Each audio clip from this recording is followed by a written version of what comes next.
Hmm.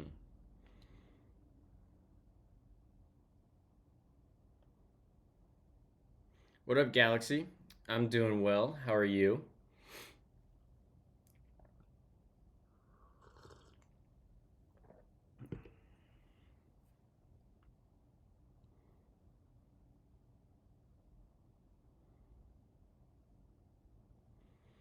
What are you working on today? Anything interesting? The new monitor's sick. I love it. I really, really like it. One thing I didn't expect is BenQ sent me uh, this light. What do they call it? They call it the Screen Bar Pro. And I was like super skeptical about it, and I couldn't use it until I went down to one monitor. But it is like the best thing I've ever added to my desk. I'm so stoked about it.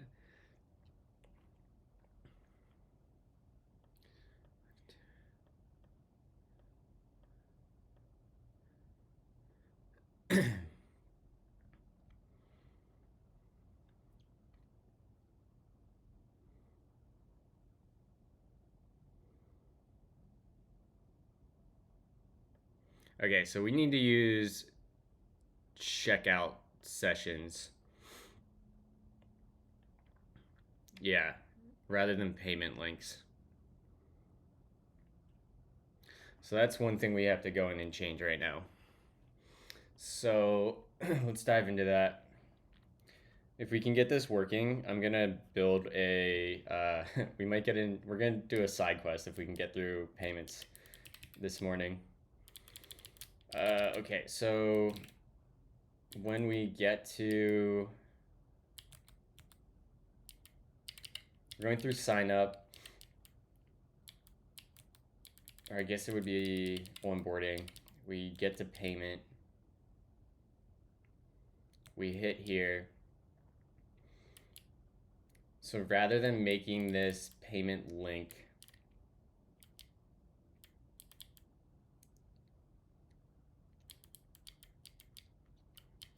we want to do something like, I'm working on setting Elasticsearch on some VMs I created using LXC. I don't know what that is, but I need to learn IP tables because I forget them. I've never had to do anything with IP tables. It intimidates me.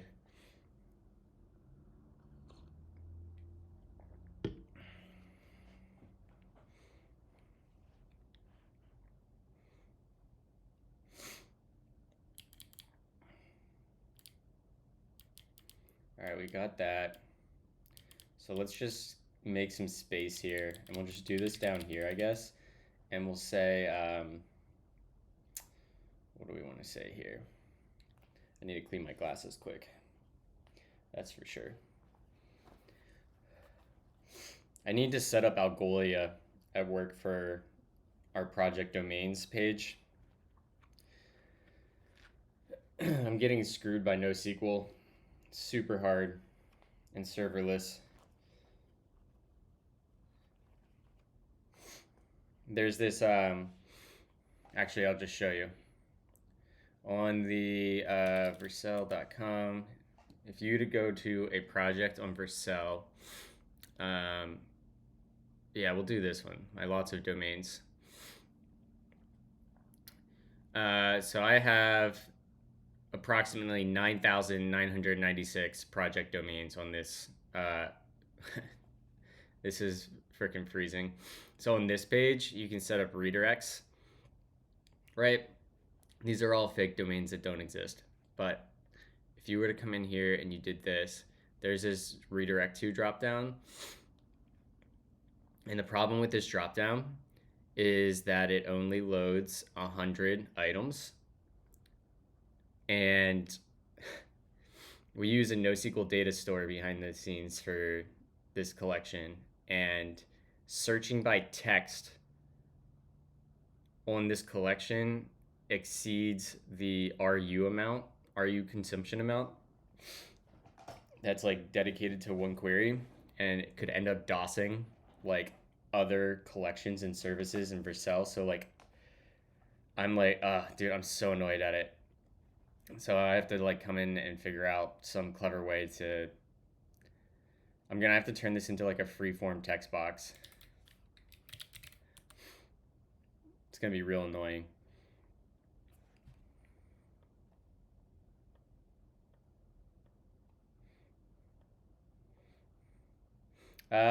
I haven't worked on this since I streamed last, so probably not. In fact, I should reset and clear. Yeah, there we go.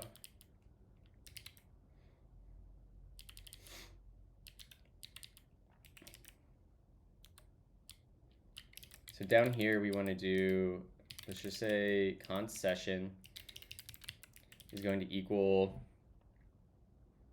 let's get this out of here, we don't need this anymore. Yeah, I work at Vercel. I work on domains at Vercel.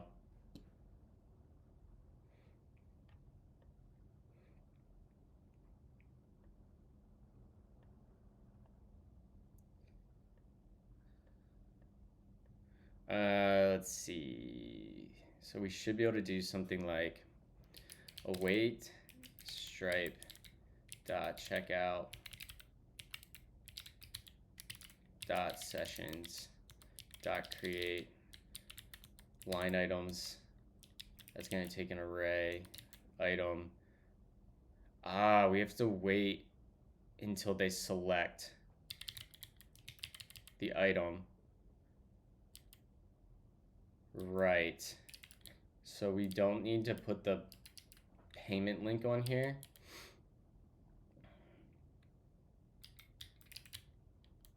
Price ID. This actually doesn't need to change. Let's get the dev server running. And then when we come over here and we go to localhost. What up, Ross? What do you think the best front-end framework is to learn? Probably, it depends on your goals, but probably React and Next. It's going to give you the most opportunity and is probably the most polished across all of them and the most versatile and the best ecosystems. I really like SvelteKit. Svelte 5 and SvelteKit is really nice. I do think I'd be able to move a little bit quicker with React potentially, just because I've been writing it since 2014. But yeah, I would say Svelte 5 and SvelteKit or React and Next. Totally not biased towards Svelte, but it's Svelte. I do enjoy Svelte. I'm not gonna lie, I'm having a great experience working with Svelte.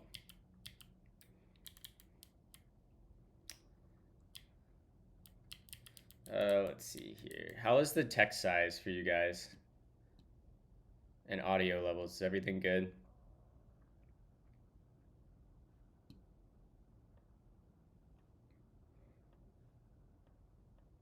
I want to fix that. Where did we do that at?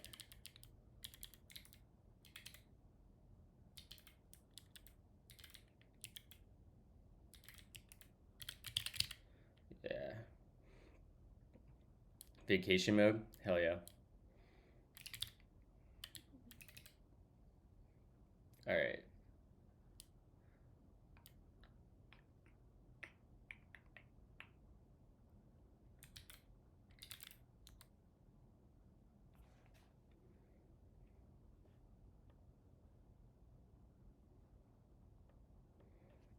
So we get that.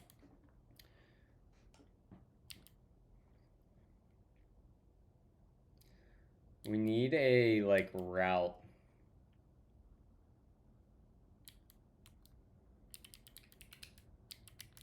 Exports const, is it actions equals, I forget how this works. Does this take a map? No, it's a function.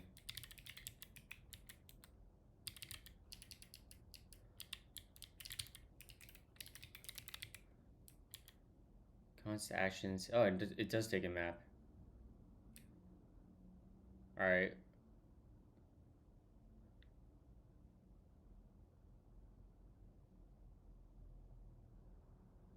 Okay, we can do that.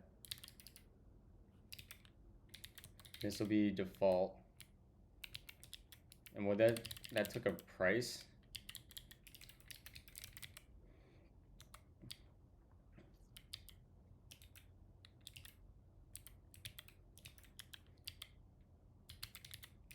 Do something like that.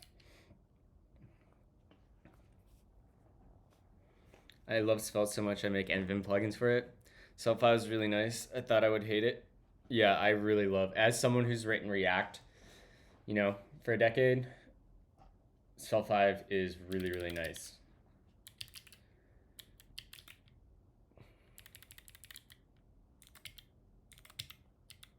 What did I do wrong here? Default actions.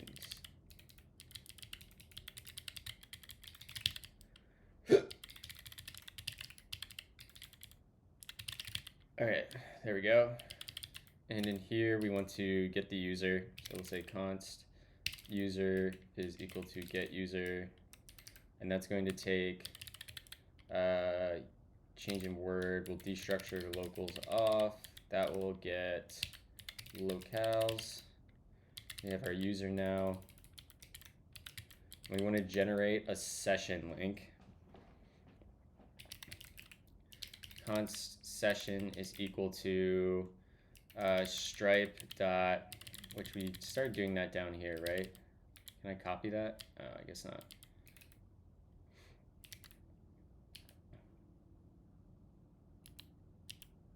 Stripe dot sessions. What was the endpoint? Now I'm confusing myself.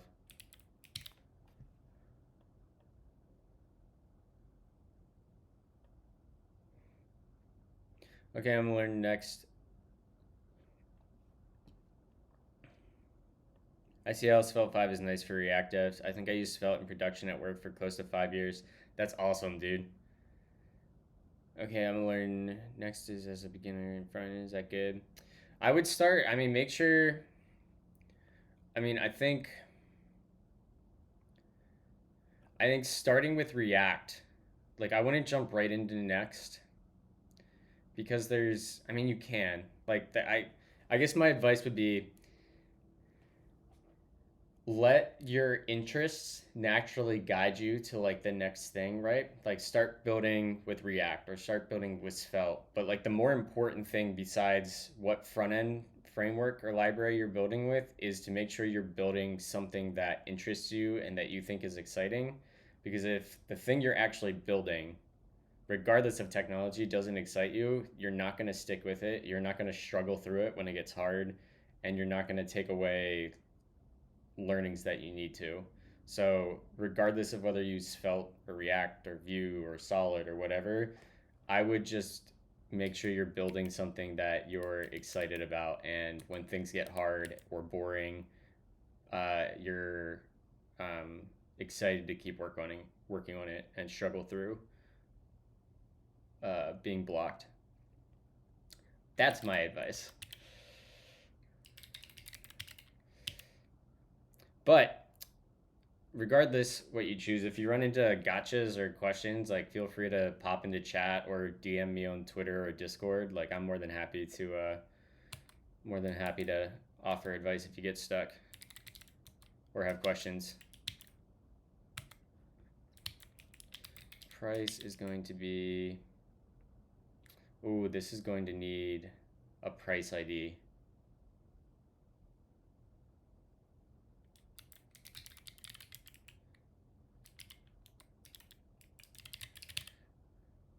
If you do that, it's going to get mode. It's going to be payment. And success URL will be,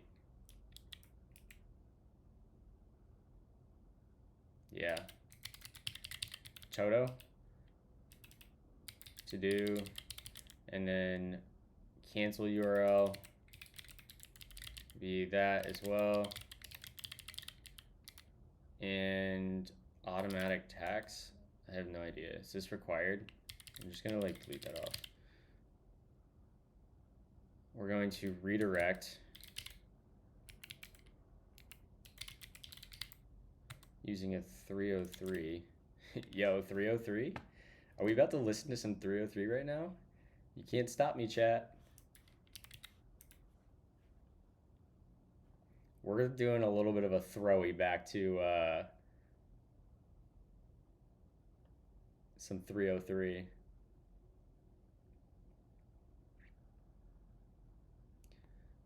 When are we making I've been Kia? I don't know what you're saying, Davey. What are we making? I've been killed in action.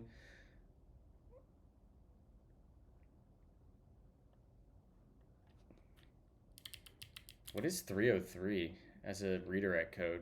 I don't even know that off the top of my head. I'm working on the same project I've been working on for a couple months now, which is a tool for a financial advisor to run a coaching business.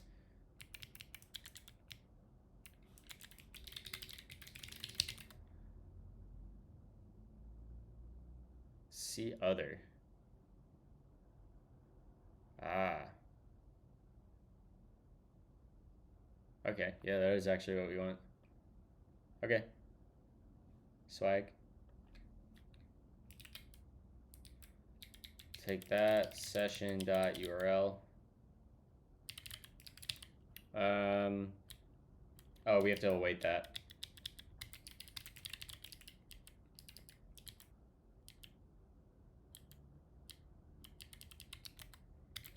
If session equals null, we will return, what is it? Fail action, yeah. And that takes we'll give it a 500.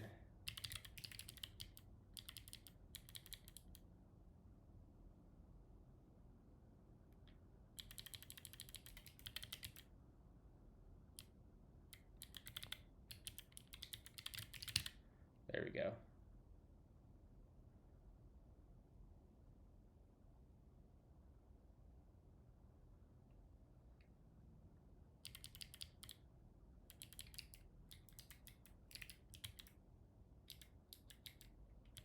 I forget the implementation of this every time.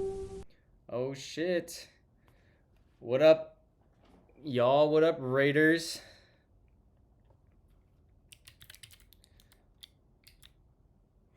How was stream? Vercel Man. Vercel Man is here.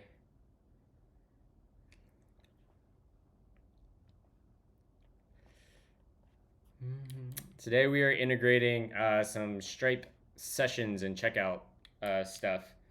We're basically wiring up, well, if my server was alive, fun run dev.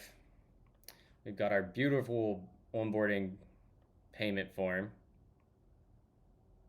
Did you get the Vercelman title internally? I did. I actually was officially promoted to Vercelman in my last performance review. Hell yeah, we love a productive stream. So we're working on wiring this up to Stripe right now.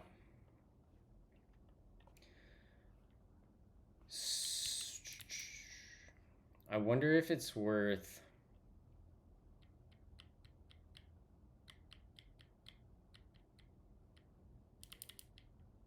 I wonder if I can expire a session, like give it a TTL. I surely have to be able to give it a TTL, right? Like that feels like a timeout. Expire. The epoch time in seconds at which the checkout session will expire can be anywhere from 30 minutes to 24 hours after the session. Because I think we're going to want to...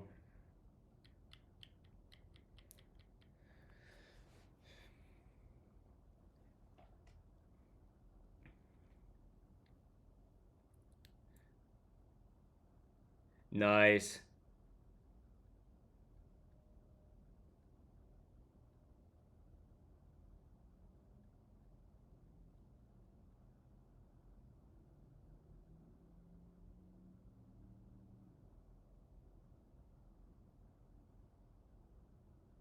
Yo, that'd be sick. I'd probably cap I'll yeah, send me a Coolify hat and I'll sport it on stream in the mornings.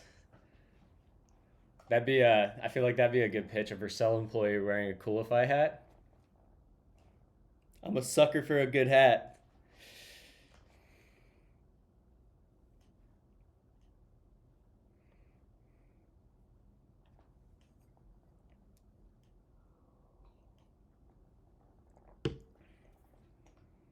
What do you guys think? Has if anyone in chat has worked with Stripe checkout sessions, is it typical that you would the flow I'm thinking about doing right now is when let's say I click group coaching, right? I click continue. That submits to this form action, right? We create a session. It's going to redirect them to the Stripe checkout. I think I want to persist this session into a database. And then if they come back, like if they don't finish the payment and they come back to onboarding at a later date, it redirects them back to the payment.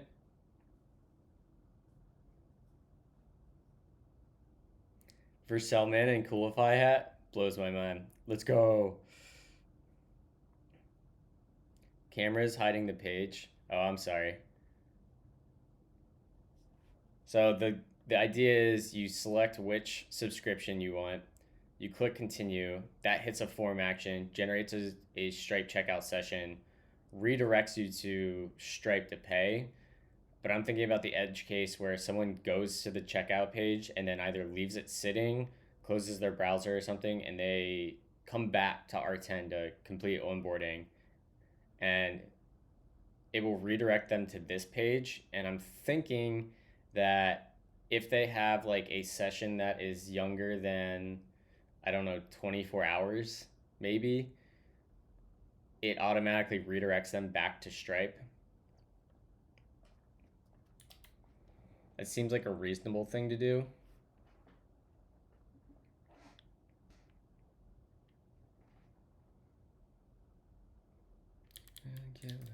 With your hips.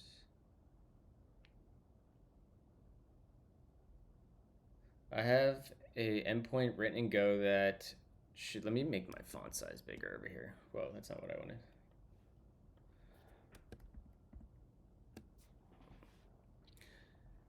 I think if we can get sessions figured out and checkout finished out, we're gonna do a little side quest where I'm going to write a little CLI that hooks up to Stripe or not Stripe to Twitch chat, and then I'm gonna load that up in another Tmux window and be able to just read chat from my terminal and respond from terminal. Sorry, I got distracted. I also want to add a session to the Teams table within my database. I'm not sure how to properly link these two because I don't want to use a link table, but there's also a problem with the output of the Python code, I believe. Private programming is starting to feel like work. I can show you what my session table looks like here, Fullbringer. Here, I'll just load up my database schema for you because I'm using session auth. On lock. I got my shit on lock. Diagrams, show diagrams. Don't care about this. Minimize that. Charles on a Kalabala. So I have my user table right here. If I could zoom in, I can't even figure out how to zoom in. This is very good. What is the freaking keybind to zoom? Is it shift? I can't even zoom. Anyways, we have this user table, and then I have a user session table, which has a foreign key relation to my user. I have a credential table, and those are the things that kind of power my authentication, right? Have I done Haskell? I have not written any Haskell, but I can read Haskell and I understand a lot of Haskell. have been looking at how the OCaml concurrency model compares. Um, I'm a huge OCaml fan, right? Like, I started streaming OCaml, and that's how I built an audience. Was I was working in OCaml full time. I love OCaml. I the OCaml compiler team needs to uh, finish shipping some of their stuff with garbage collection across domains with multi-core. But I really, really like the idea of using algebraic effects and an effect system for concurrency. Um, I also really like the project. I can't remember what the project is now. It's a layer that can sit in front of concurrency runtime schedulers. So things like EIO or Riot or um, I don't even know what the other ones are, but it's a common layer. So you can mix and match. Let's say I want something from the Riot ecosystem and something from the EIO ecosystem. This like layer in front of the scheduler can let them interrupt. So I'm really hopeful for OCaml's future.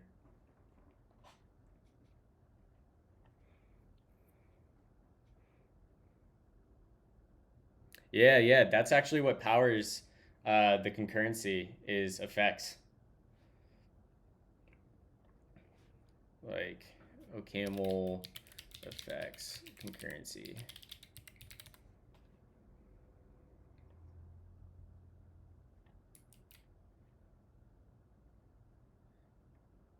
It's super cool. It's really, really cool.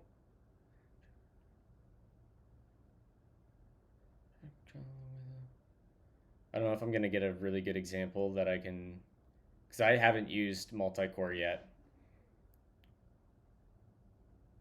I used like LWT as like a scheduler, in the same way that you would like use effect as a scheduler, but yeah, I'm really, really hopeful for OCaml's future. If the tooling story, I just don't think Dune's it, man. I don't think Dune is the work that Leandro's doing to make Dune better. If we can get like simpler configuration rather than needing Dune files in every directory and having to use S expressions to configure, like that'd be a huge step in the right direction.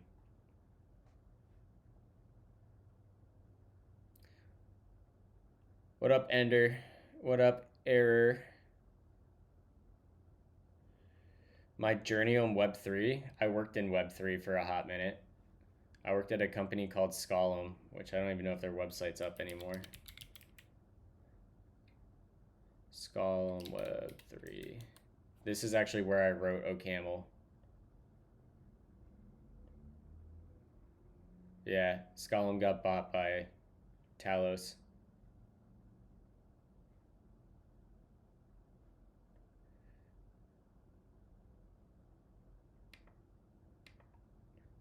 But yeah, all of Scalum was written in OCaml. Actor mod, actor model rant incoming. Yeah, yep, I totally agree, Ryan.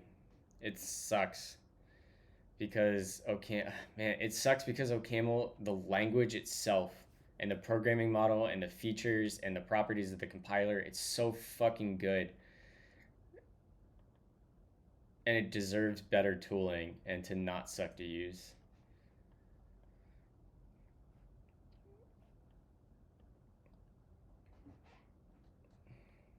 All right, let's get a session table in here before I get nerd sniped into something else. We have payment links. So I think we can make this, we can change this to checkout session instead of payment link. Checkout session. User ID, link ID.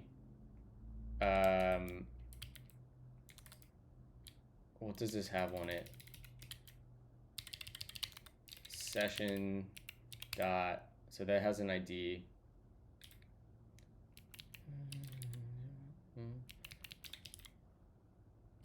Let's do, do I have date functions in this project yet?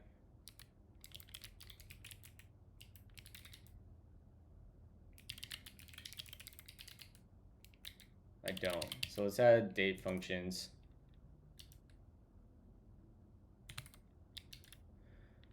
Come in here, we'll do a bun add date funds. And then I should be able to refresh here, and it's like, was it add days? Add days, yeah.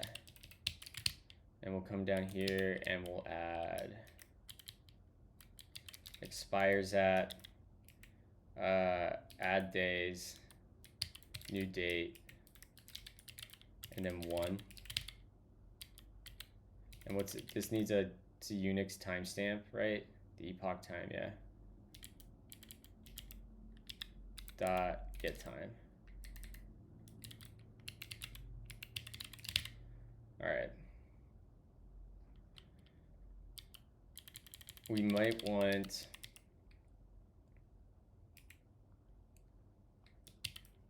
cron to clean up expired checkout sessions.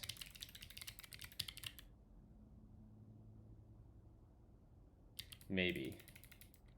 I don't know what the ramification of keeping these around would be.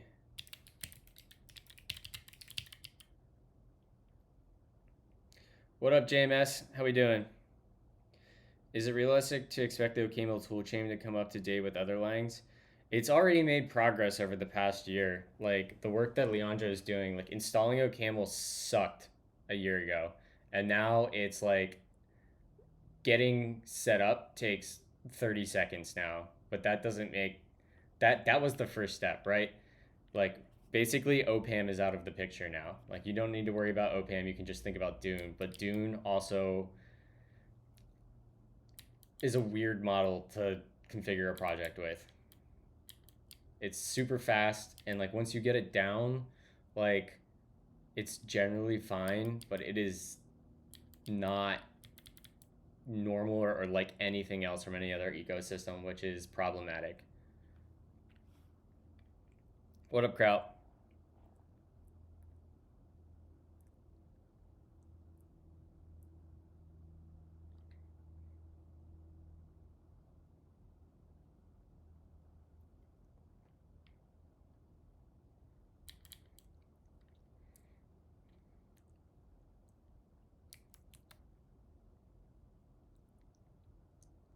So I guess we can come in here to get our db dot. Oh, we forgot to run our migration. Right. This will be change to I. This will be session ID. Session ID. Change to I. This will be no, that still needs to be price ID, and this will be session URL. We'll make that session URL, and then we want an expires at.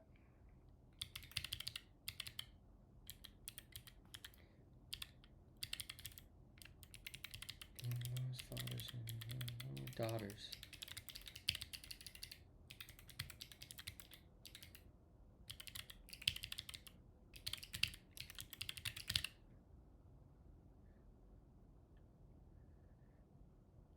Okay, that seems decent. Price ID, session ID.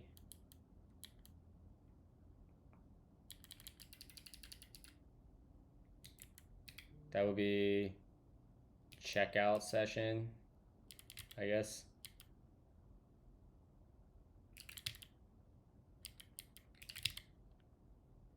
All right. Let's do that. We'll run our migration. Bun run that. Generate.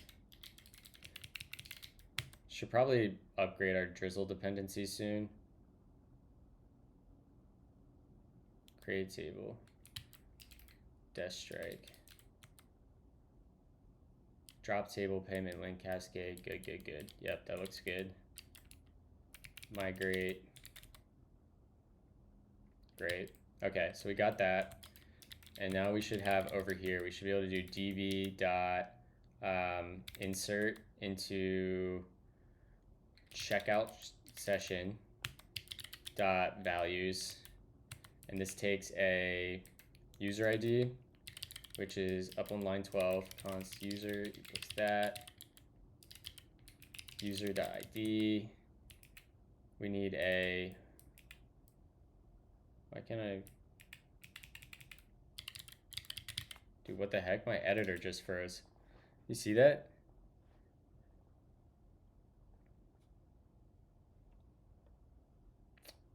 Is our Spotify stuff borked? Nothing is currently playing. Great. Very good. And this is borked.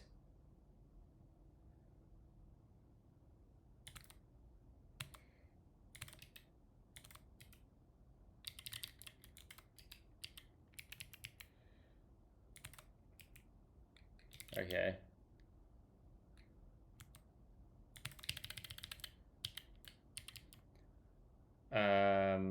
I guess maybe I just have it turned off.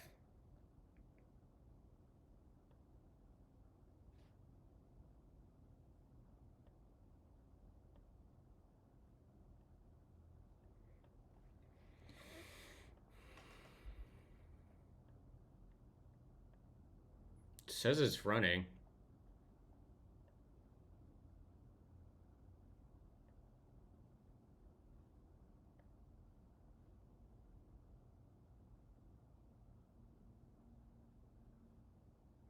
$200s.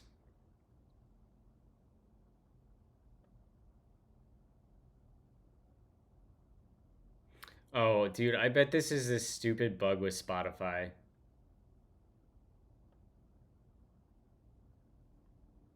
Spotify, I think, changed something.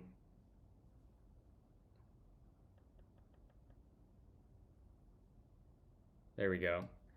It gets it's been breaking on like the active playing device. Classic Spotify, am I right, chat? Anyone that's been around knows that Spotify has been the biggest freaking HTTP 200 error true.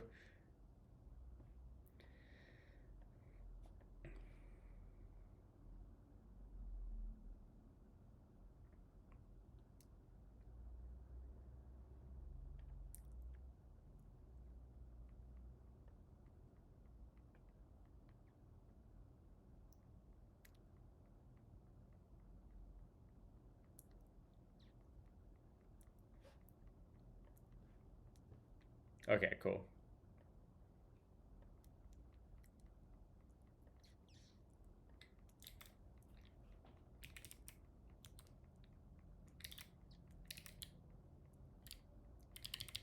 Great, we lost our freaking db dot insert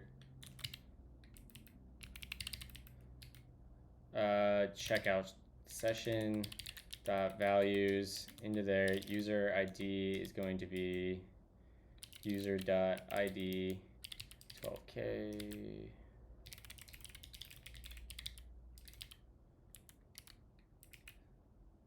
Price ID. I need to get the price ID from the, is that on here? Request dot JSON const, let's just say this is going to be price ID. Can I give this a generic parameter? I can't.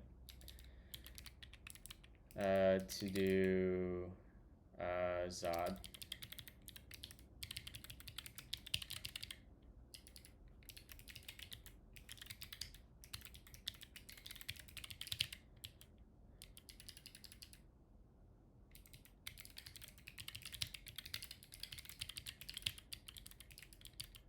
Yeah, sure. Price ID, and then we need expires at,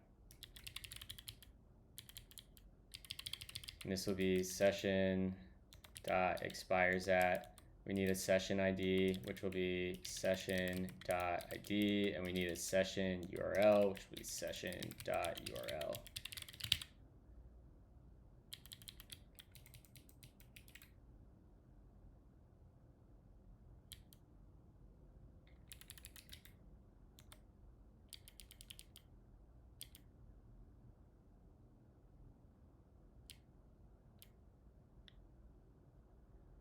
I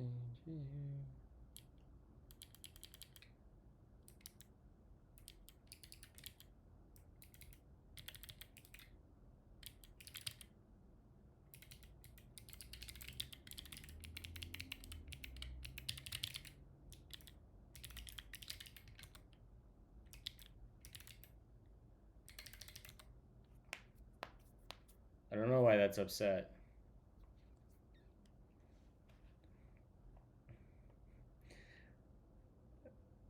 I don't know why your link didn't work. Generally, country codes or songs limited to other countries and playlists and podcasts won't work, or audiobooks.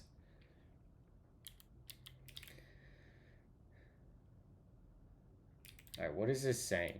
Object literal may only specify properties and user ID does not exist in type.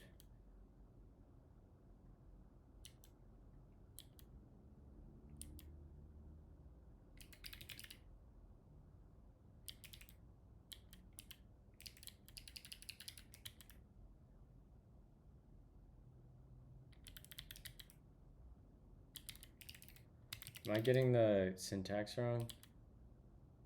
No, I'm not.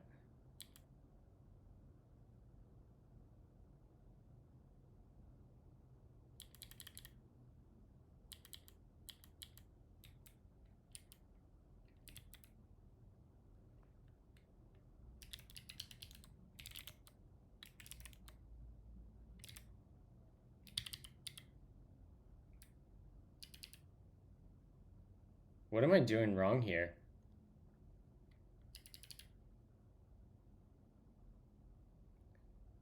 I think this song's fine. I haven't been listening to the lyrics. Oh, it was only a 22-hour audiobook of the Fellowship of the Ring. Honestly, I should make a point redemption, like a 50,000 point redemption that if it's redeemed, we'll spend weeks listening to the Fellowship of the Ring on stream.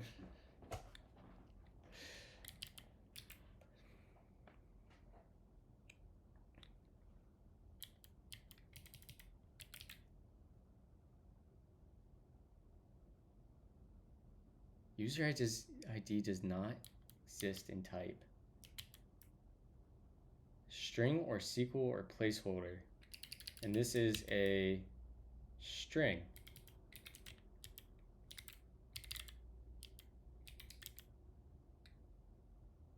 What?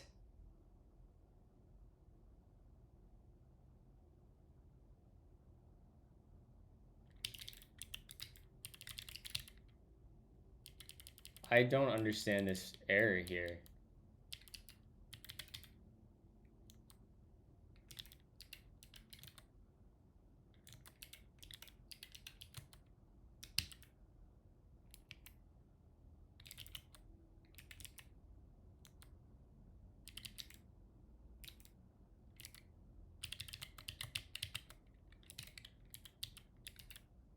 Checkout session.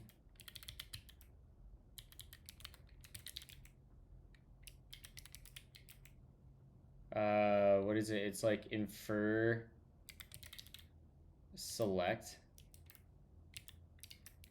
I can't remember this. Type foo. It might be on this checkout session.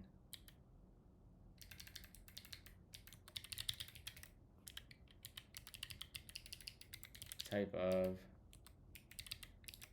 dot infer insert. Yeah, that's what I freaking thought. It takes a date, a session ID,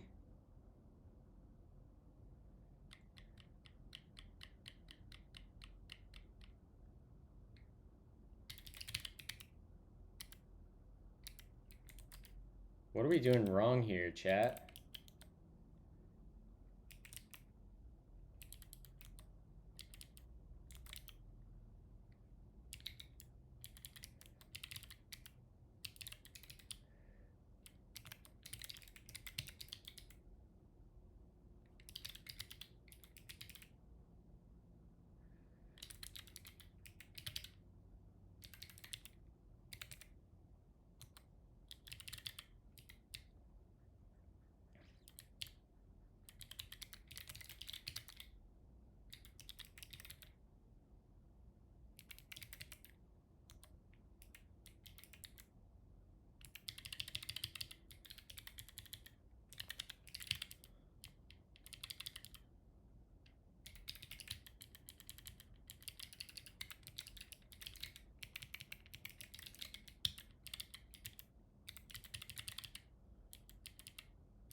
The moment the first 3 movies were out, we had a marathon it on Friday during school, then do a full movie report before next Friday. The teachers loved, hate it, ate it.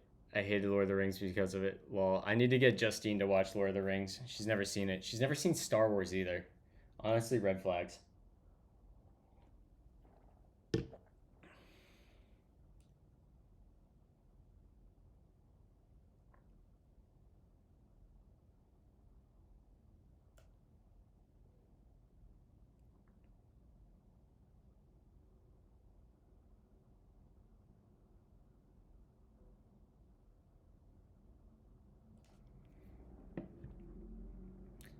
Yeah, T-Mux. Yep, that's T-Mux.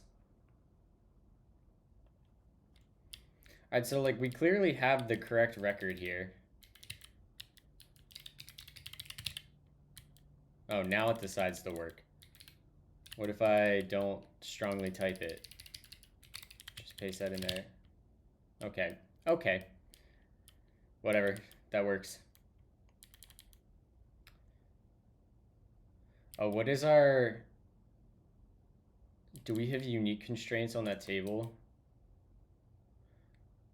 Primary keys and ID. Okay, yeah.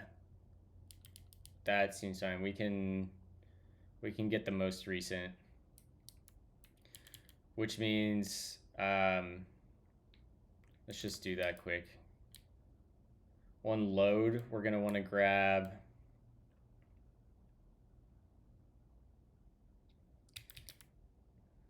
const user equals that, yeah. And we're going to want to const existing session is going to equal await. Should we block the rest of? No, we shouldn't. Existing session promise. We can launch these all in parallel. This will be db dot select. Does this take a table? No, it doesn't. From checkout session dot where expires at is expires at is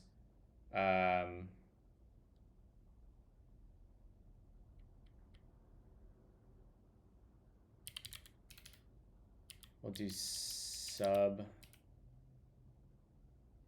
days.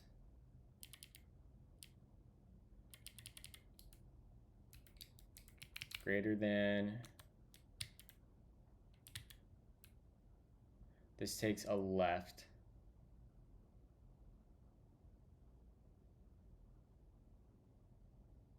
How do I use this? I never remember. Drizzle Postgres greater than. Grather?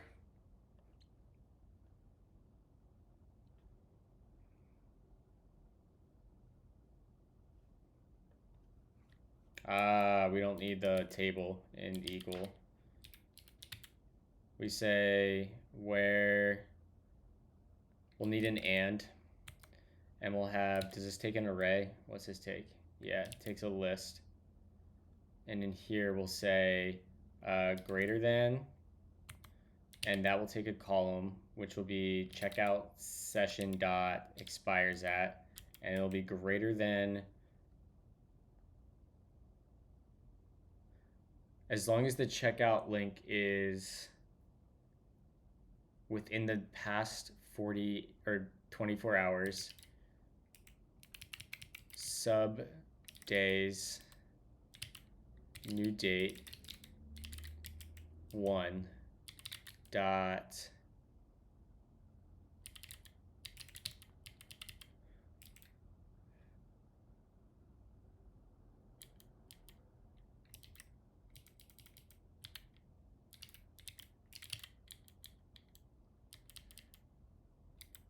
we'll say EQ will be checkout session.userid, and that'll be user.id.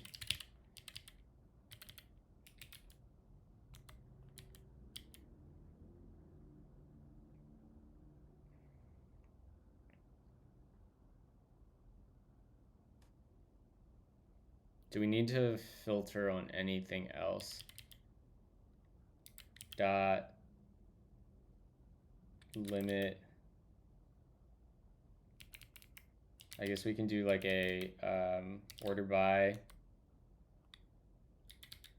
desk checkout session dot expires at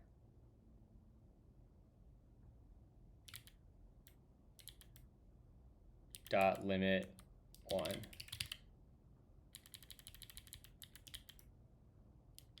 And then there's like a is there a dot returning, or is, I guess I'm selecting the whole thing, huh? That's fine. So we then do a couple of these, and we can await const existing session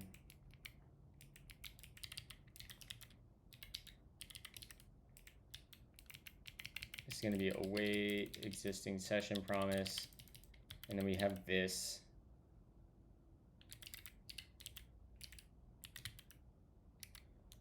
If existing session does not equal undefined, we're going to return redirect 303 existing session dot URL, session URL. That should work there. I think that's the experience we want.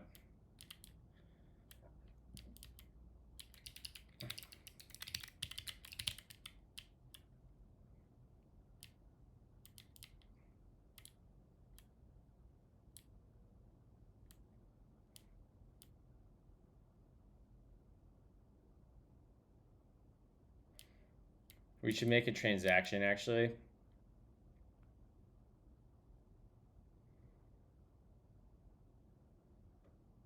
We should delete existing. Yeah, that's what we should do. Okay, so let's do underscore equals db.transaction, and we'll get a async function that receives our transaction, and we'll come into here, do this, move this into there. We'll delete, say transaction dot, we can just basically copy this thing up here. Where's that query at? We can actually make that a prepared statement too. So let's go to our, I think we have a folder under lib server drizzle queries. Yeah, we have some prepared statements in here. So let's turn this into a prepared statement. We'll say export const get user checkout, get checkout session by user ID, get checkout. Is checkout one word or 2 words? 1 word. Checkout session by user ID.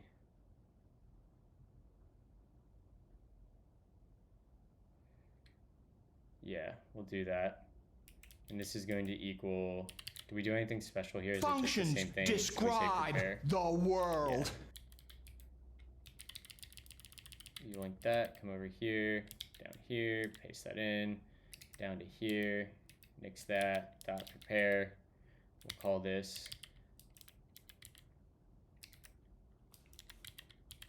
like that, G down here, paste that in, and then we'll import this.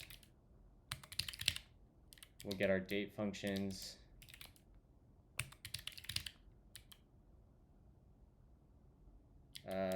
Grab greater than. All right, so now we have a prepared statement.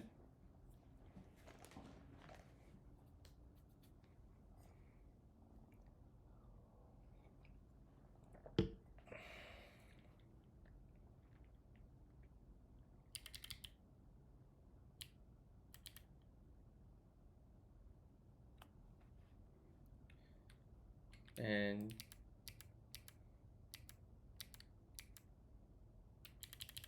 get rid of that. Now we can change this to our prepared statement, right? So this will be get checkout session by user ID.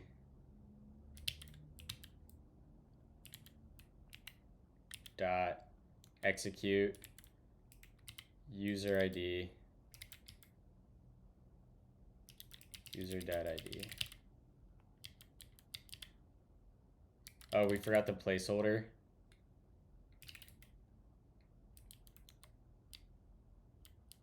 SQL.placeholder. Yeah, that'll be this. There we go.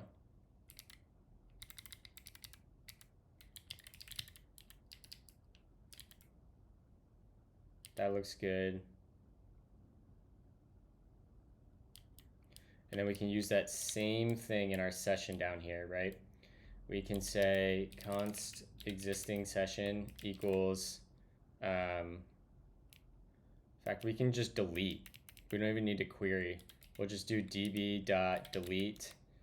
Just take a table. Yep. Checkout session dot where user where eq checkout session dot user ID is equal to user dot ID. And that shouldn't be that. That should be transaction. And we'll do an await.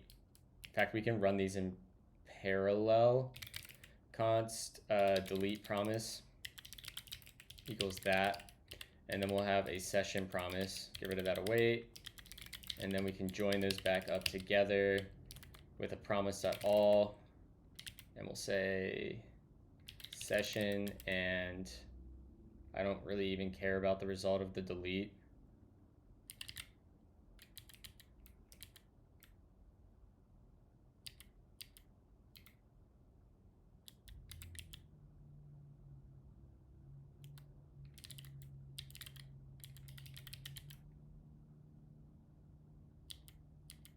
Do I need to call .execute?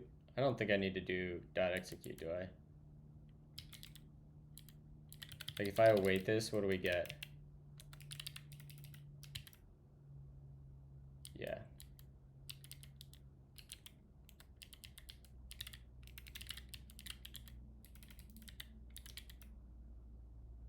Yeah.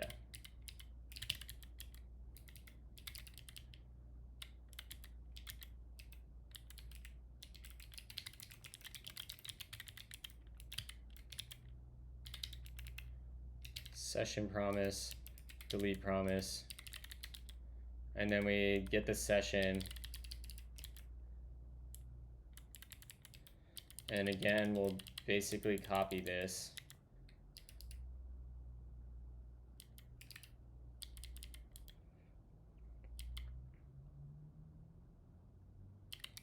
and then we'll come in here and we'll say transaction dot this one,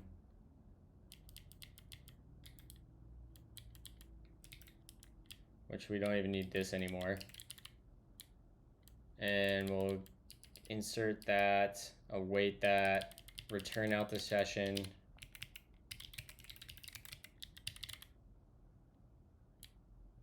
And this becomes the session.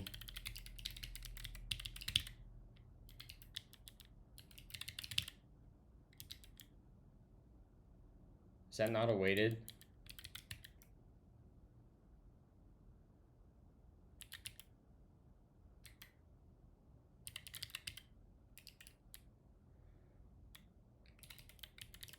Oh, this isn't awaited. There we go.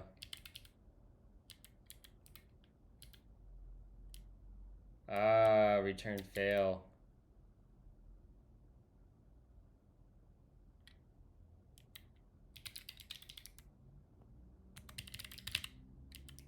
Does that take a status? And what are you upset about now?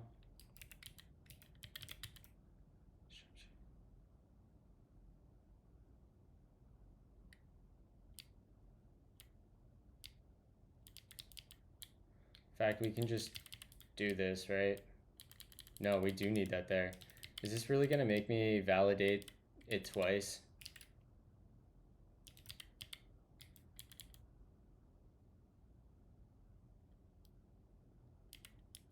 Sure, whatever.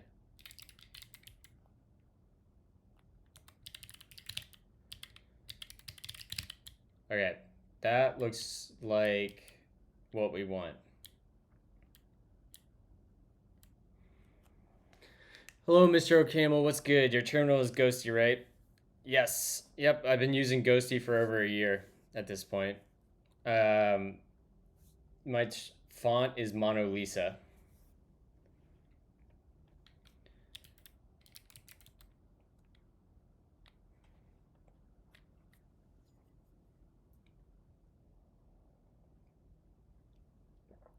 All right. This looks like it... We have to just wire up the front end now.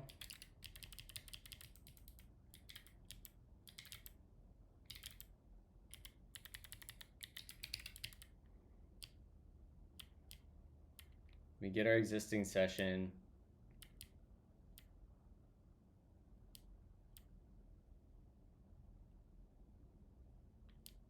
Okay. Let's finish up the action before we go touch the UI. I always forget how to do this. Candidate metrics upload. This is probably the best example of how to do a form.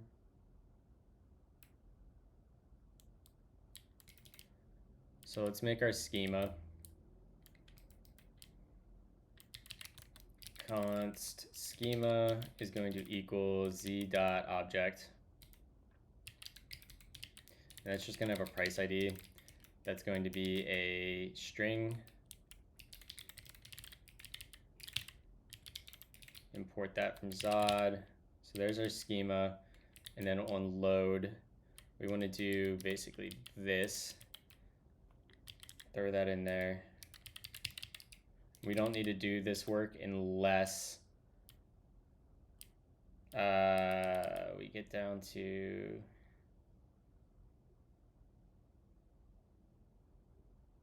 I guess we can probably do that again in parallel, huh?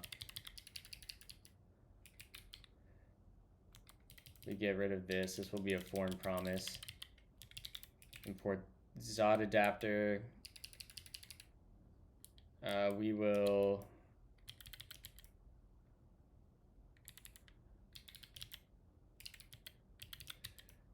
it infer? Yeah, it will. Alright, so we can get rid of this. And down here we will let that all happen. And then we can await our form promise. This will be const form equals await form promise. And then how do we return this?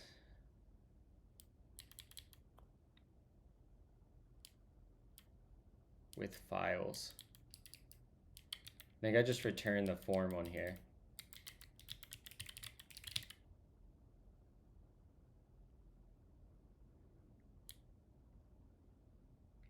Okay, then in the UI, we're going to get the form from here. Yeah, we're gonna have to fix this.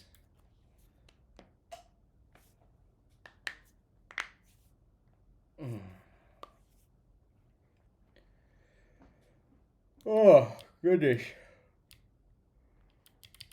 This will be, what does this become? This becomes like session link. Is that what we called that? Or session URL? No, I don't even think we have that on there. I think that just becomes that. We get our form on here. Right, super validated. We do need to go back and add types for that.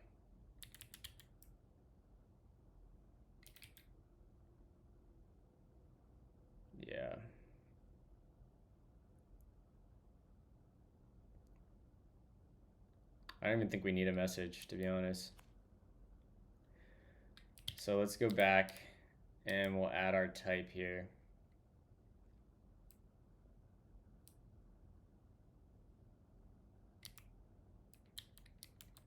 Export type will be checkout session form, and we'll just infer the type of the schema. C.infer type of schema. And then we pass that as a generic argument to super validated checkout session form.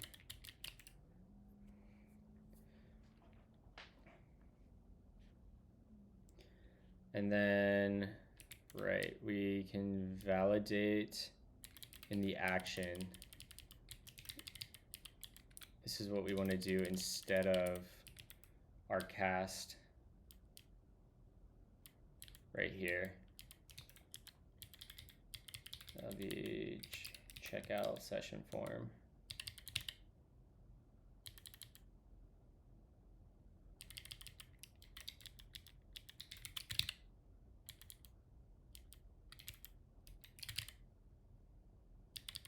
Fail. I guess we do that. All right, I'm nexting this song because it's putting me asleep. I'm sorry.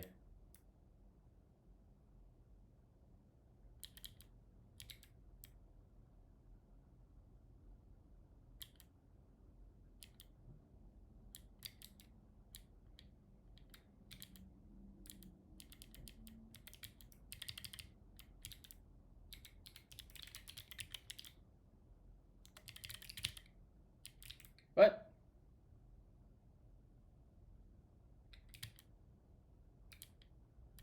Is it form.data? Yeah.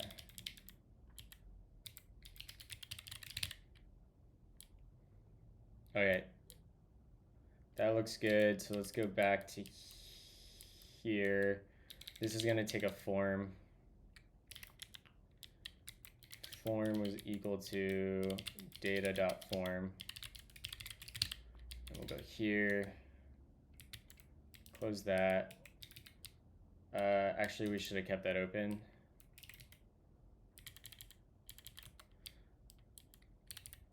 Props is going to have a form on it now, and rather than this, it's going to have checkout session form.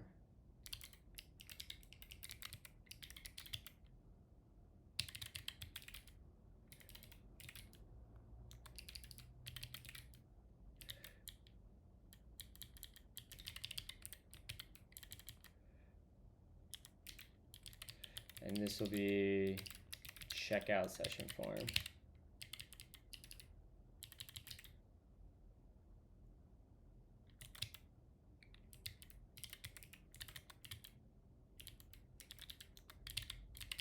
All right, we got that.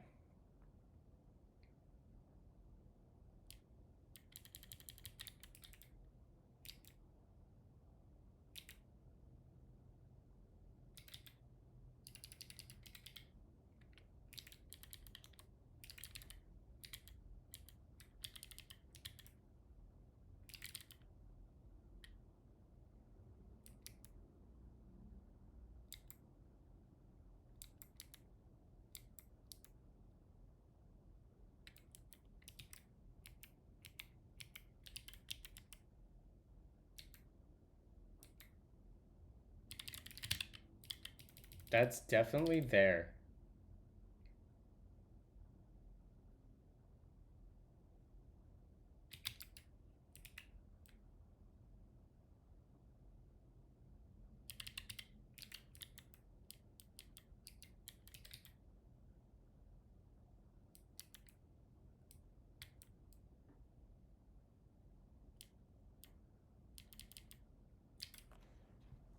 That's weird, right?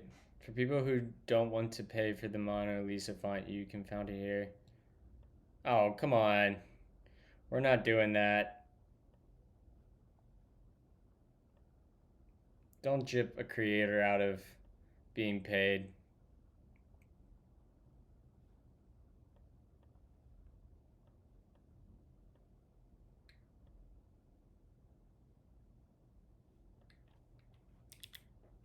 LSP restart.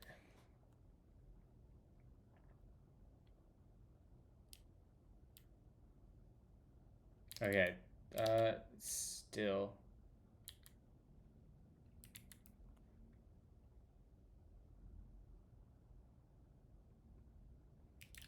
I'm gonna be honest, I haven't been paying attention.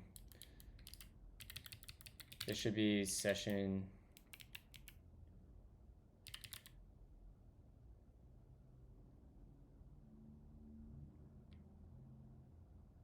Oh, we could generate session URLs for both of them. That seems kind of silly though.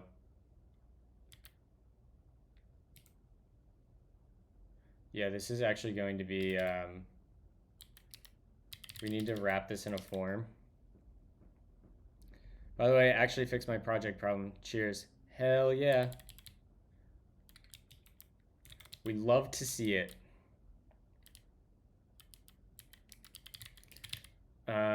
Okay. We don't use that at all.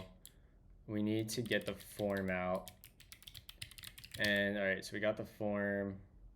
I need to go look at metrics upload because this uses a form too, doesn't it?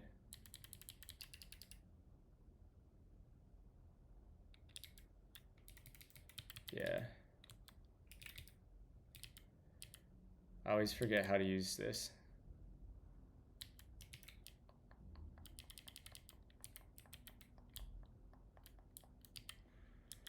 Throw that there.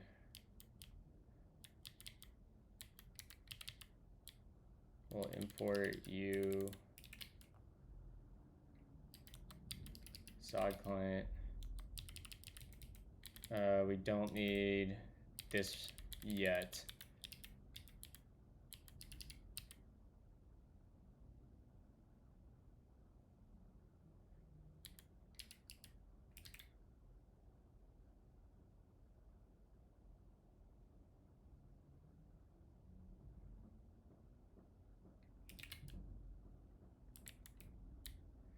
We need to export the schema from the server.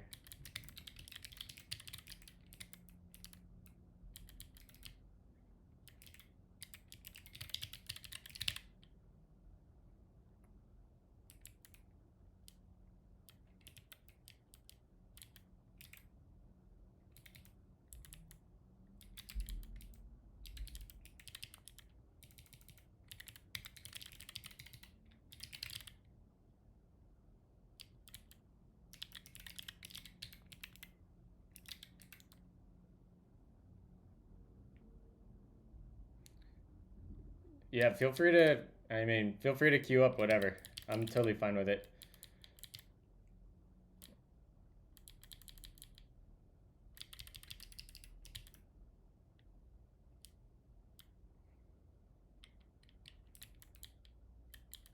Files, price ID, form, values, constraints. And then how do we use values? We bind, right? And what are these components?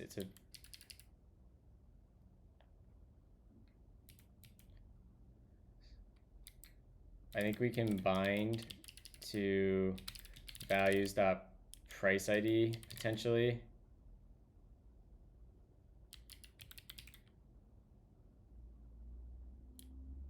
What do we call that up there?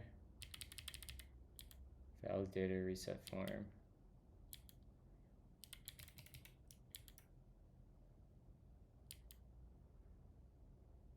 Sure, whatever.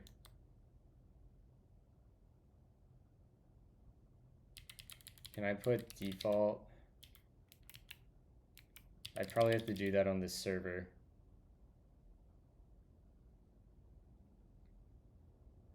Wow, project is not right. I need to update that.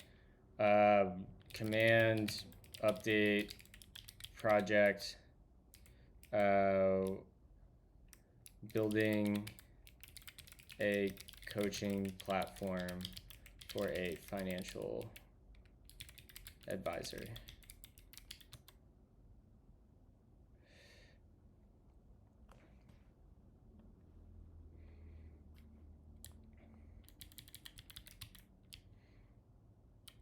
And here we want to add form. Let me come grab you. That will go here. Where does action come from?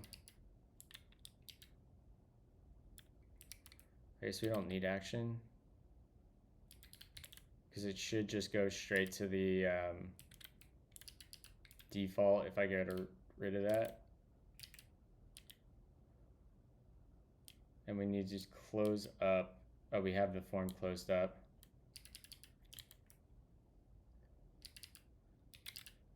Values dot. Oh, what is it? It's like, do I have to do a $sign? Values dot price ID. Yeah.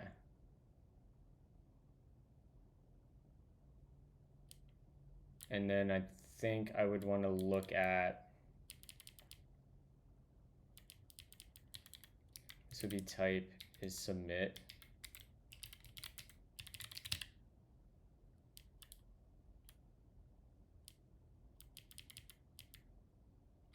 This should be like checkout.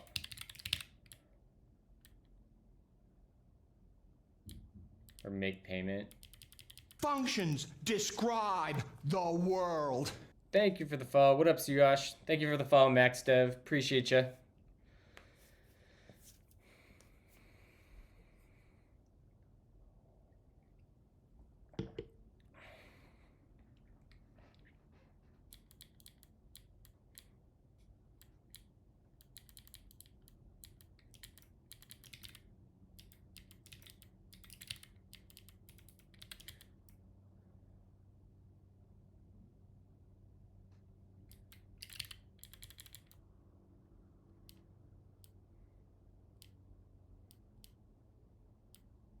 That might just work.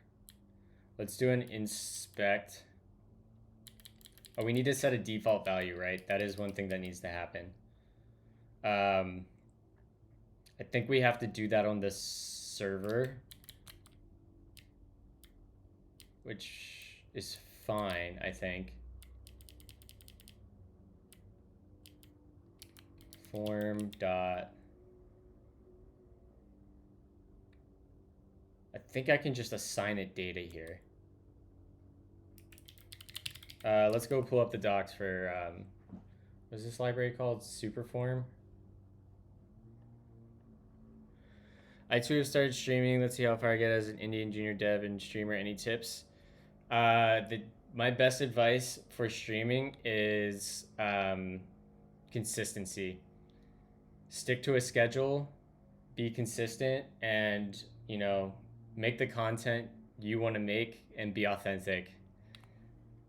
I still do not understand how I got to the spot I'm at or why there are 74 of you watching me right now, but I am so appreciative, and yeah, just be authentic and consistent. What time do you stream? I can try to raid you at some point.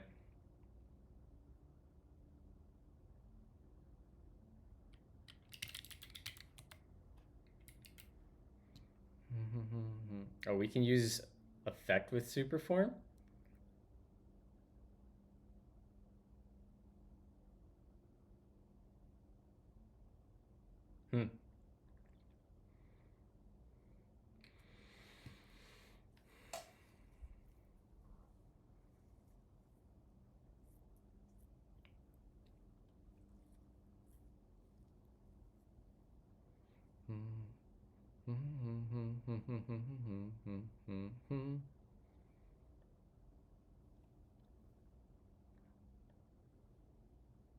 Defaults. That's what we want.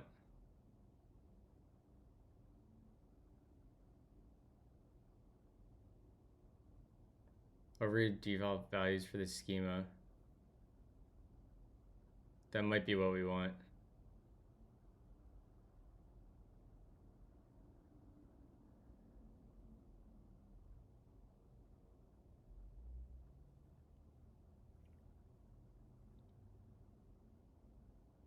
So should choose great. Every day it's 5 p.m. here, and no more will come live in 10 minutes.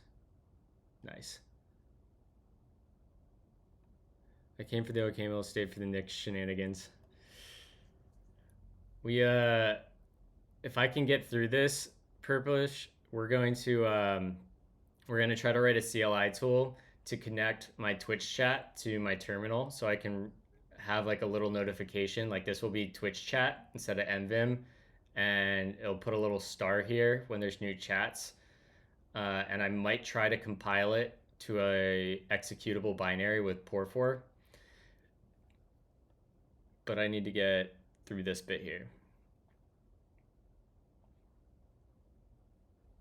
I just don't understand. What is it? It's probably gonna be Command K default data, default values.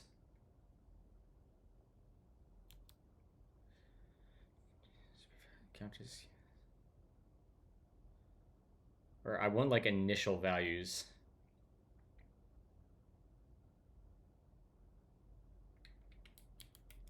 Initial top level data.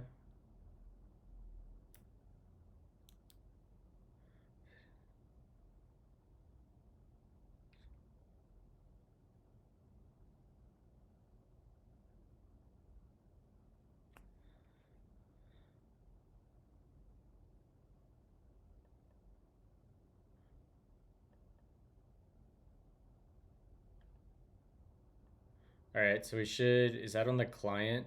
Yeah, that's on the client.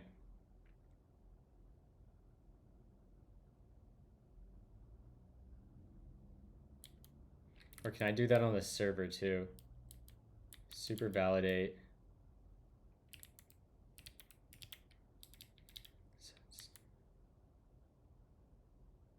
I think I can do defaults.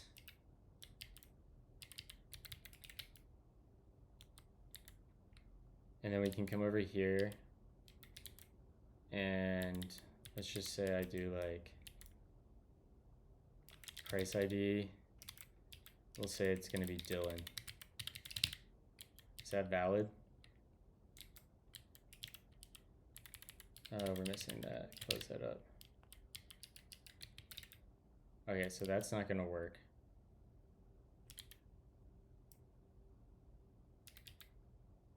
That returns defaults. Oh, the defaults goes first.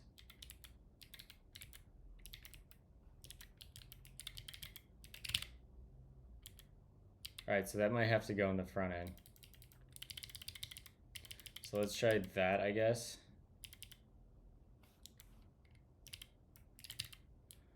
And we'll go here and then superform.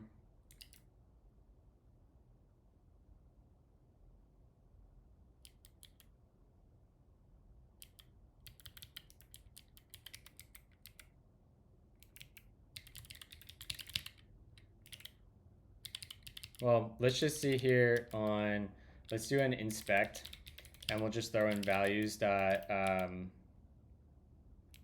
values, I guess.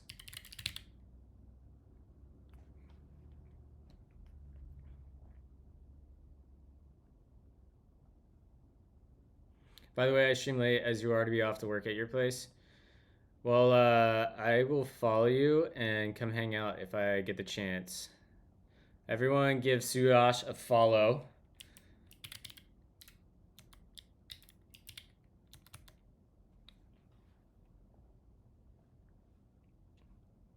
Support a fellow community member.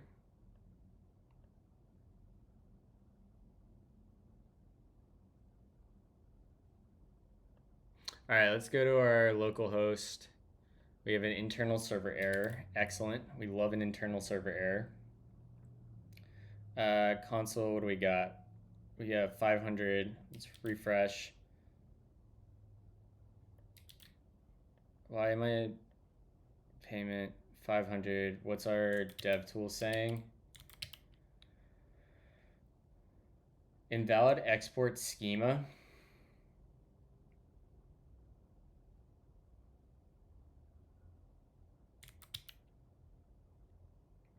Really? How did I do that over here? This isn't marked. Oh, I have to recreate the schema. Yeah, I forgot that was a thing that had to happen.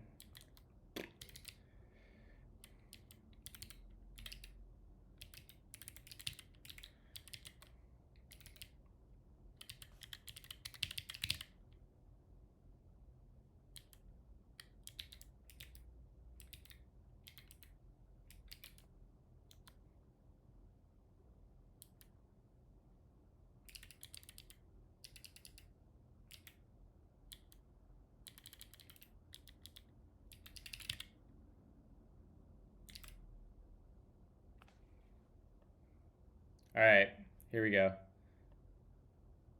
Price ID is empty, so it's not changing at all when we do that. Okay, so that's good to know.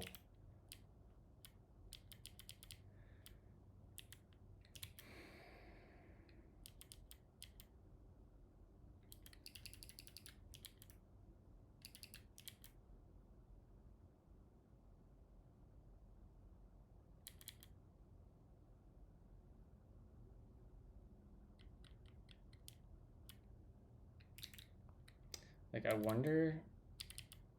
Here, we're just gonna ask ChatGPT. We'll see if ChatGPT can figure this out. Because the docs aren't telling me what I want to know.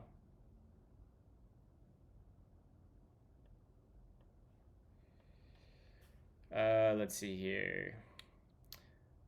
How do I assign an initial value to a form using super forms in Svelte 5 and Svelte Kit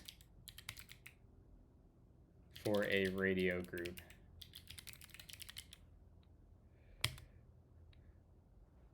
Yeah, no problem, Suyash.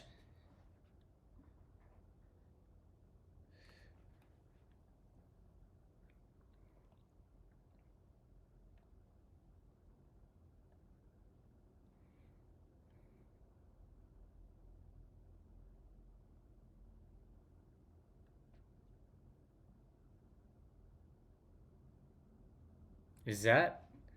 I don't think that's correct.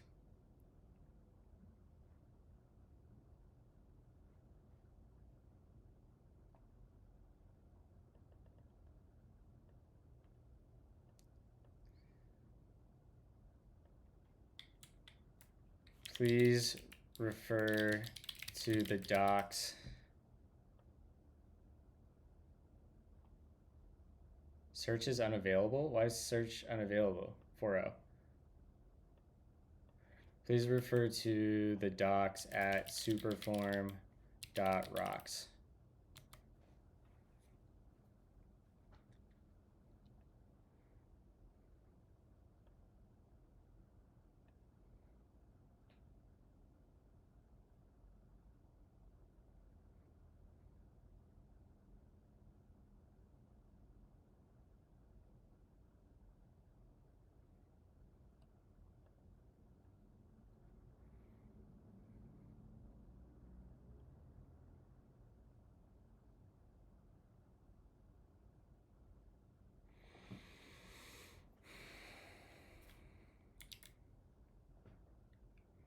Realmap.io.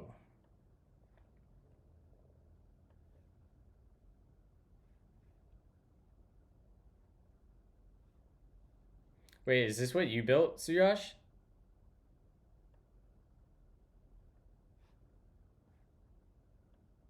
Or you're building an app like this?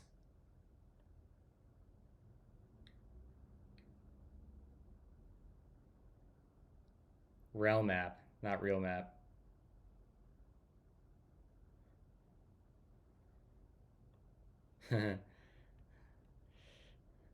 Trade access.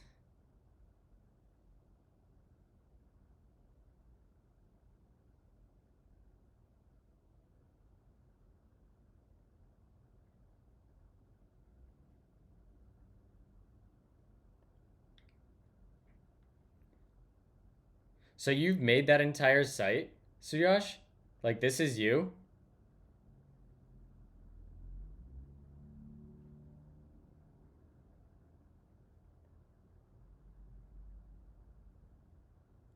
Or am I misunderstanding? You're making a tool like it for yourself? Dude, that's awesome.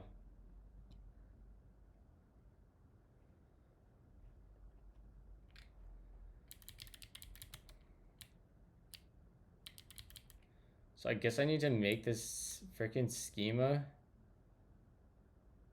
in here.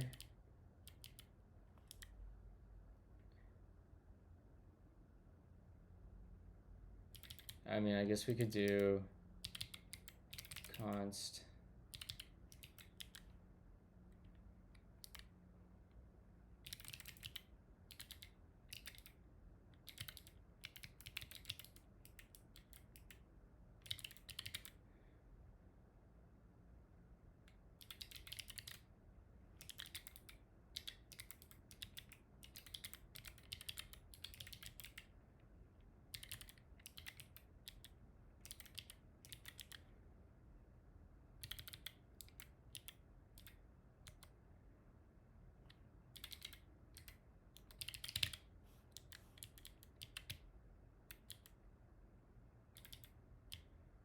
and then we would have to move this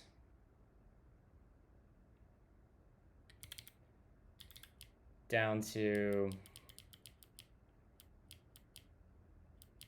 like down here, and we can just await it now rather than launching it in parallel.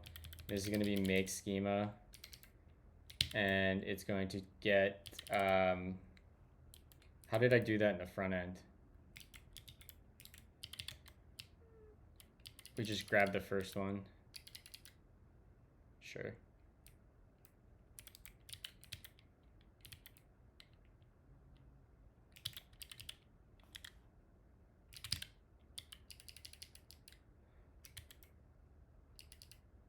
String not undefined.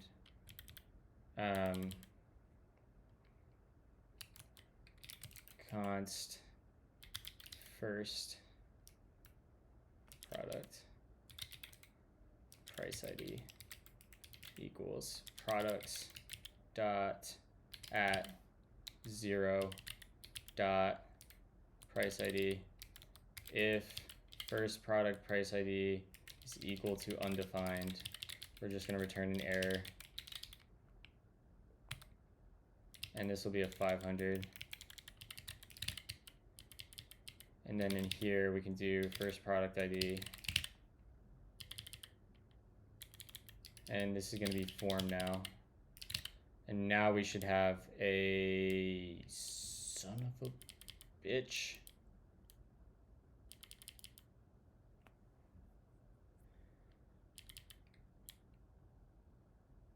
We'll just grab.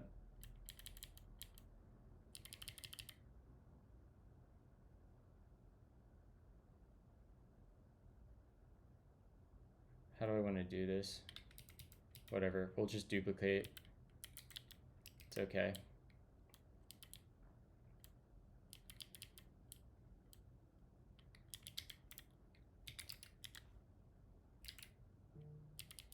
We'll get rid of the default, because we don't need the default there.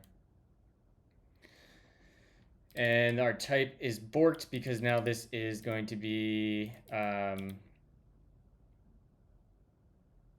return type of make schema. And we're going to change that to z.infer. I think we do that. Now we get, yeah. Okay, let's see if we get our default now. Default, yeah. But that doesn't change. The binding doesn't work, which is insanely annoying.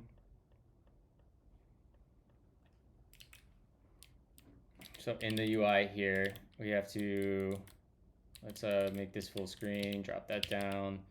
Down into here, we want to selected price ID. This is going to be, where is it? Values dot price ID equals that. And now we should see it change. Yeah. Oh.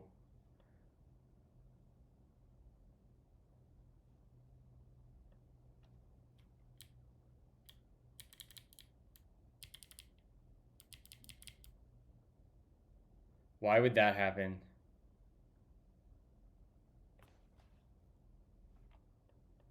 First one ends in 0x0. Second one ends in xy that.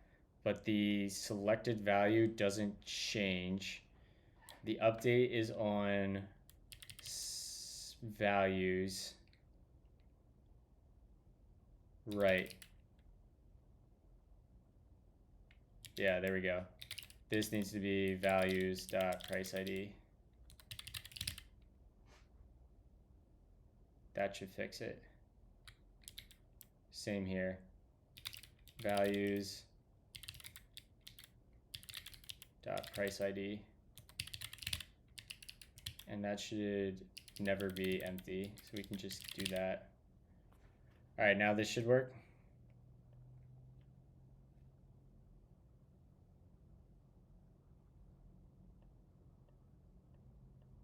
All right, if we check out. Ah, damn. We didn't first try it. We got a error.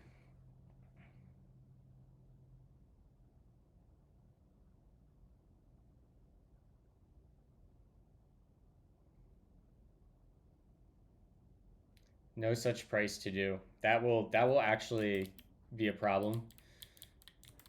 You know, we can't submit that.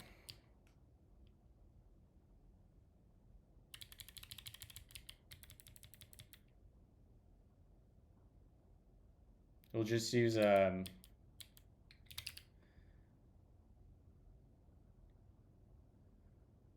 we need an environment variable. I don't want to do this, but I know I need to do it. So let's go to Doppler.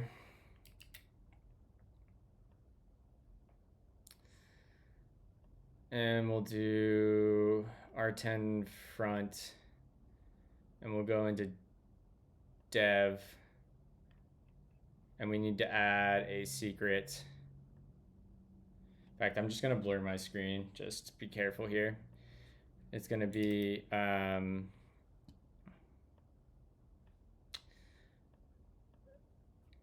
I don't even know, app URL, I guess. App. Yeah, sure. This will be r10-dev.vercel.app. We'll save that. And we want to apply it forward to staging and production. And dev personal. App URL will be localhost host 5371. Is that what we run on? Pretty sure that's what we run on. 5173. 5173.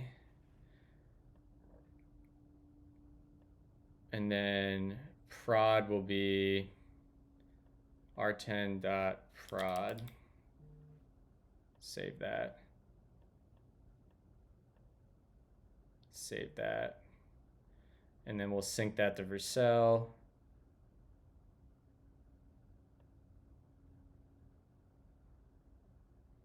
Sync, sync, sync. All right, then we need to add that to my.env. 1 second, chat. Almost done with the blur. We'll do a export. Export app URL is going to equal localhost 5137. Is that what we said it was? Cloak preview line. So front dev personal. Click to reveal localhost. In fact, we should make that HTTP : / copy, save, and then we'll make that paste. All right.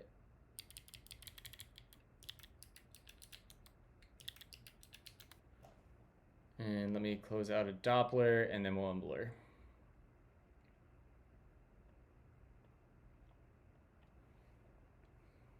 Okay. Pull up chat again. I think you got scammed with the net new Dell screen looking like. Yeah, what can I say?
Mm-hmm.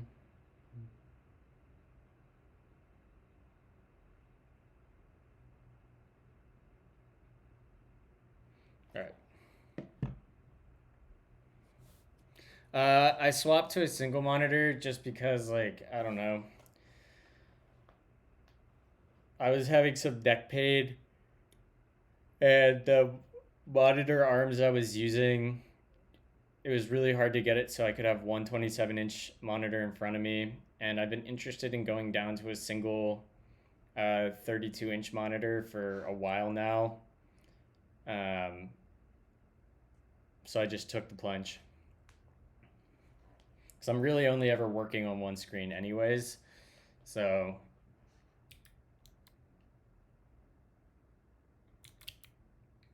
Vim.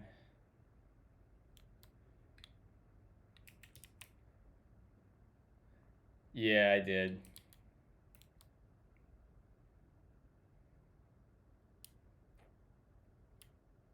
I can't remember what I just did. I totally just blanked out. Oh yeah, the to-dos. We need to get in some environment variables here.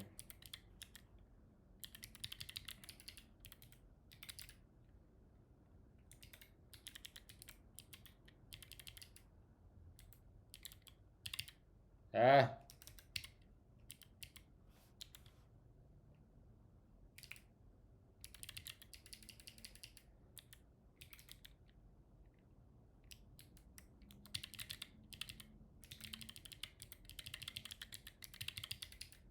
In fact, we should make a util for this. We're starting to do this somewhat frequently. So let's go to lib. We're just going to go to utils, go down here, and we're going to say export function get env var key default will be a string. Default will be a string or number.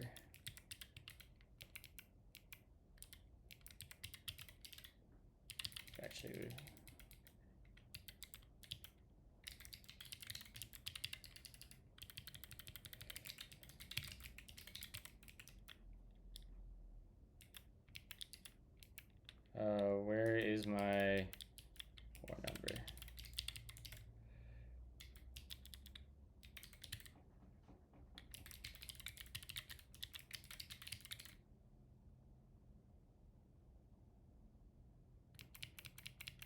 Um,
is that a reserved word?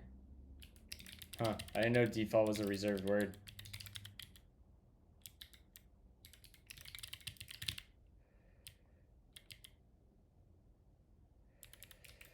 Type of string or number is not assignable to default or undefined.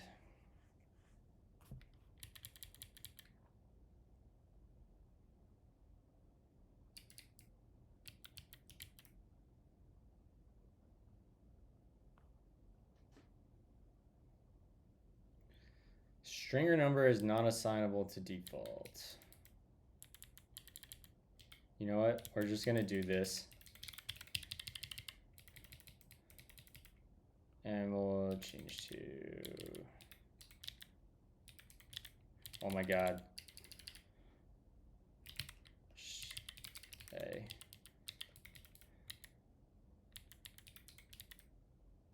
A.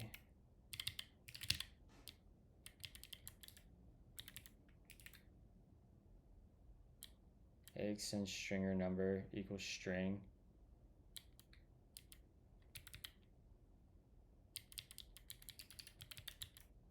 String, this should actually be A.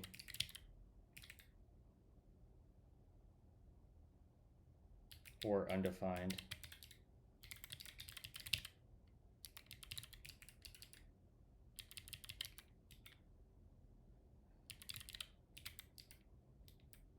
Const x equals value. This should be A now, right?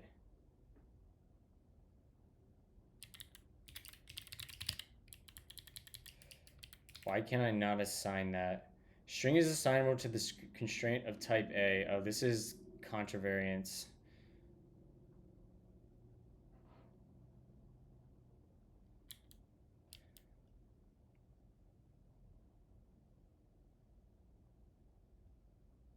In fact, let's just make this a string always. Fuck it. We'll just make, if it's a number, we'll make it parse.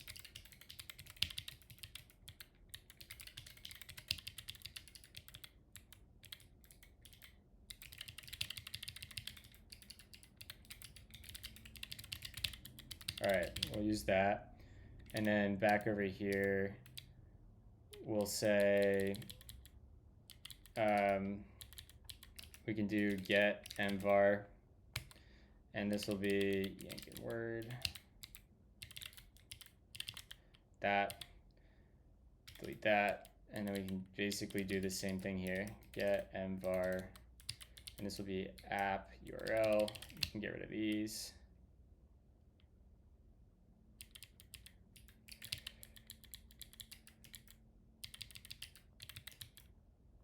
And then down here, we can do change around that, and this will be an interpolated string, and we'll have app URL, and then slash, what is our route? Onboarding / payment / success, and we'll do the same thing. Yank around that, view around that, paste that in, and this will be cancel.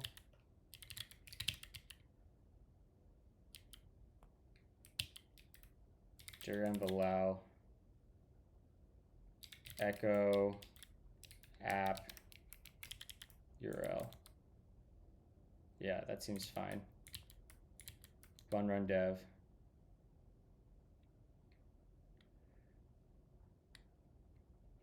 Did you fix your Nix symlinks? Test with a plane and it worked fine without the recursive option. I did not. We can look at that in a second.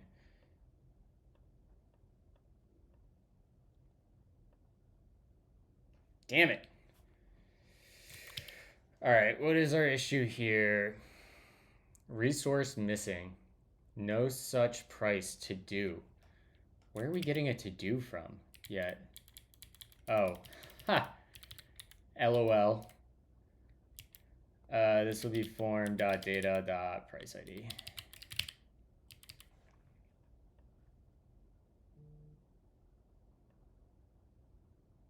Still, what now?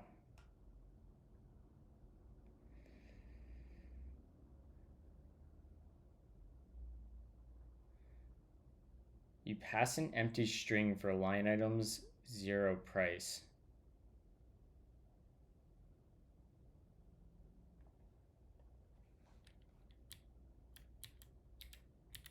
Dot not empty. Network. Go here. Fetch. Failure. Headers, payload, form data. So we didn't send that along.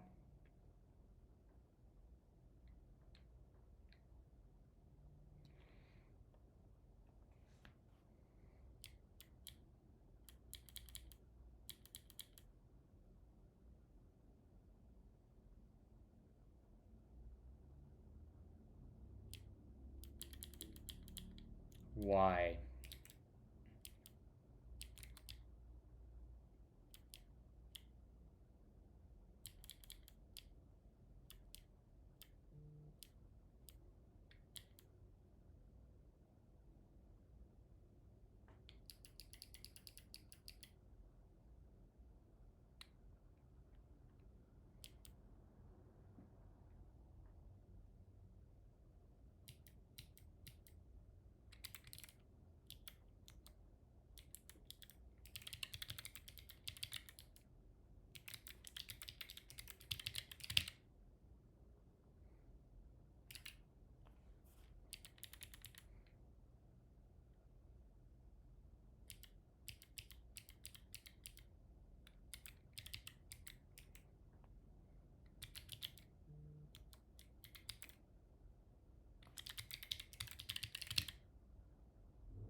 All right, so we sent the right price ID that time.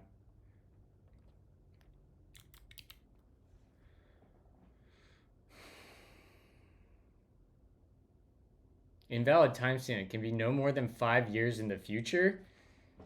Oh, I bet they're using... I know what I have to do here. We have to grab the expires at, and then we have to divide by 100 or 1,000.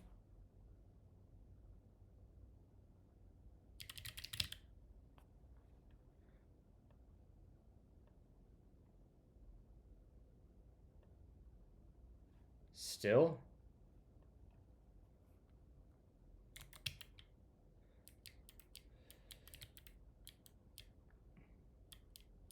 Speaks the gospel of the camel. I speak the gospel of the What up, dunes. Badger?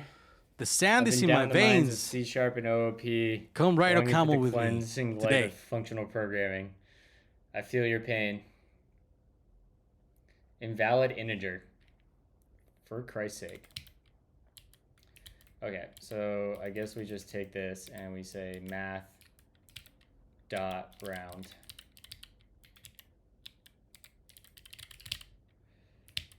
We'll do that.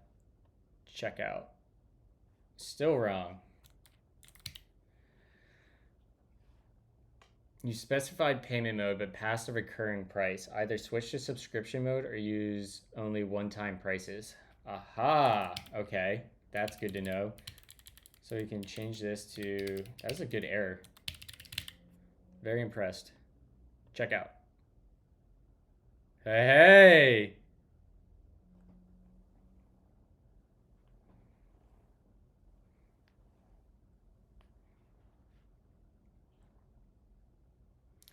All right, let's see if we can get to here. And in fact, if I refresh,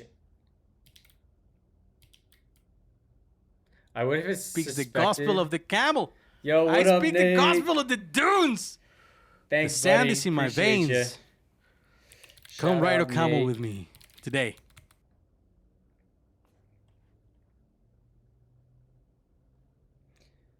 I was watching... Oh, yeah, Kraut got the answer there. Yeah, Merry Christmas to you and your fam, Nate. All right. So I would have expected this to redirect me because we should have found an existing session here. Let's check our database quick.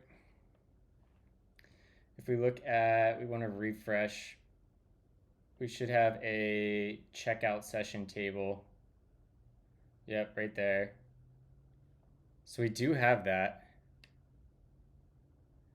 And the expires at is, that's why it's not happening. Okay. Let's delete that.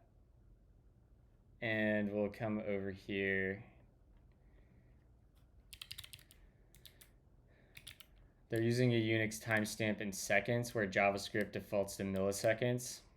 And that's where this bug's coming from.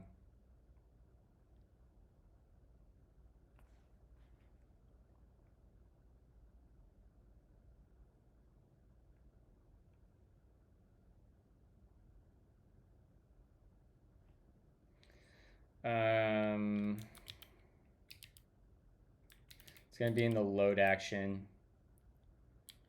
Or no, it's not. It's going to be in the insert right here. Expires at, and we need to multiply that by 1,000. And that should fix it. And then we'll come in here.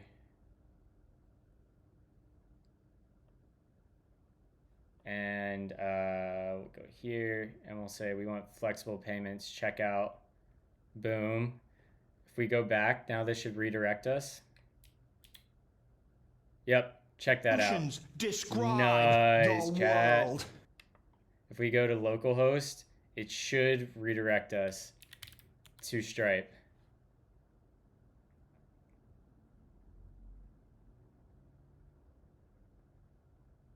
Is that a good experience though? That's like kind of confusing, actually. I don't love that now that I think about it.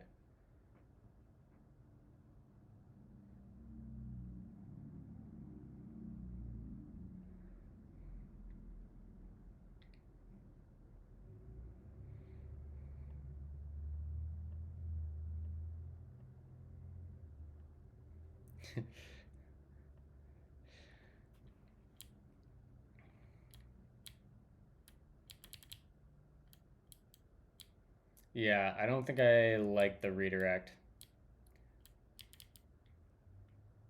So we don't even need that.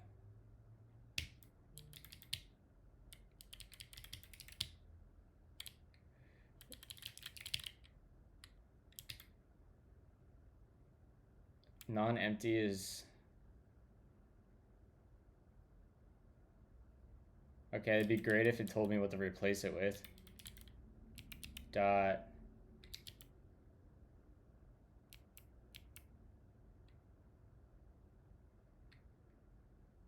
What's the, how do I do not empty? What is the...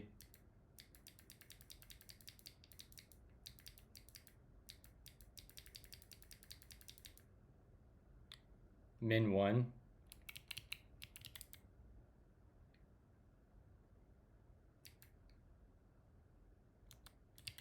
Sure.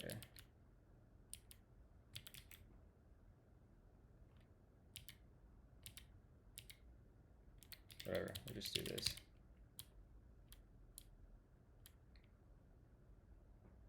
What up, Colin?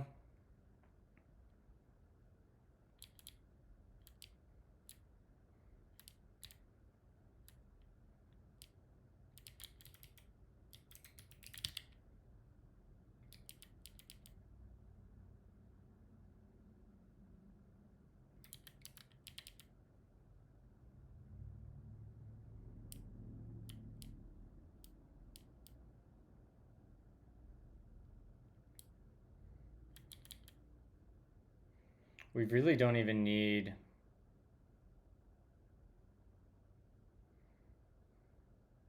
I can see where this might be useful for admin tooling, actually.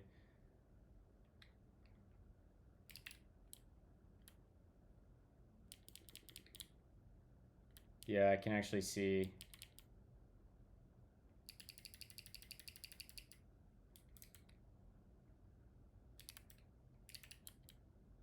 All right, so when we get to success, let's add a success.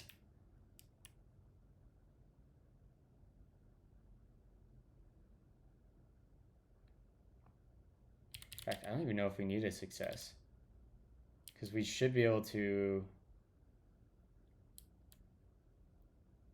No, we do want a success. And then in here, we'll have a plus page.server.ts, not pager. And we'll go in here and we'll grab a export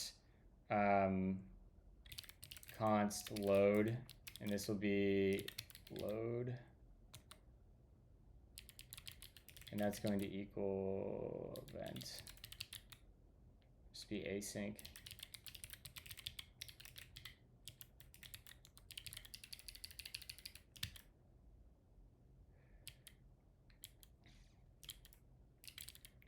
And how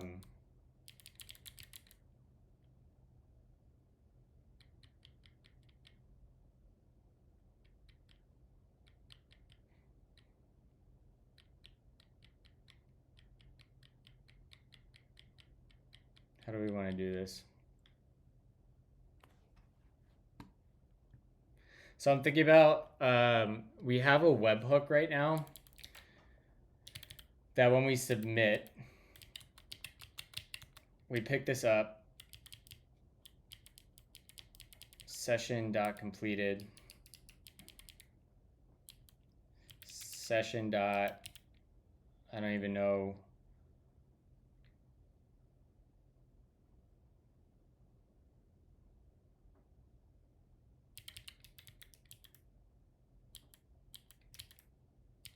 I don't think we need this if.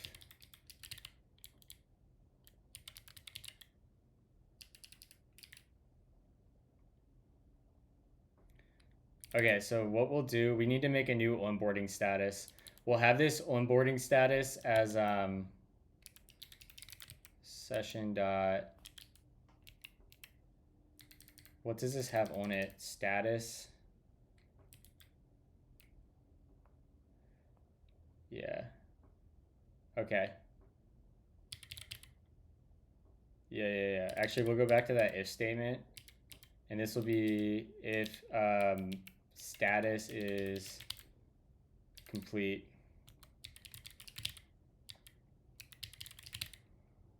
And then we're going to need a new onboarding status for like payment submitted. So let's go to our schema.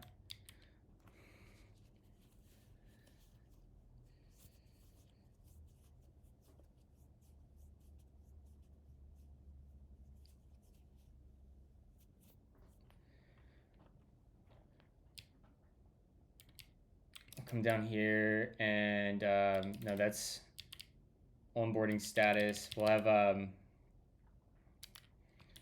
payment submitted, payment pending, right? And then in our hooks, we need to do I need to do this quick.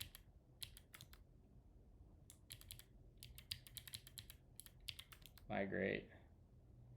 Okay. Back over here, go to our hooks, and then down here in our handle redirects for a prospective client, we want to handle the payment. Throw this here, payment pending. We're going to redirect to review.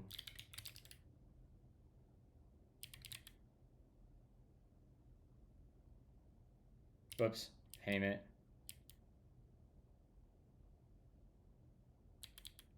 Actually, no. This should be review.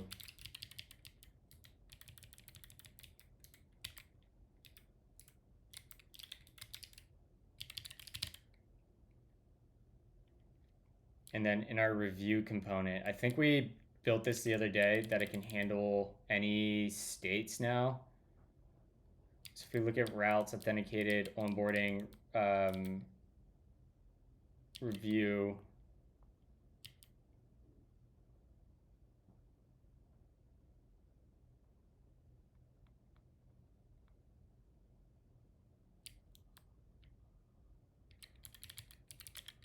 payment pending. Functions describe the world. Payment pending. Thank you for the follow, Brandon. Super appreciate you. What up, Nick? Anyone doing exciting work today? I've actually got some pretty good work lined up today. I think I'm going to be able to write some EffectTS at work today, finally.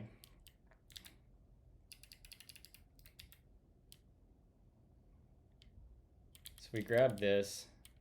We want to copy that, right? We're going to throw that in there, and this will be payment pending.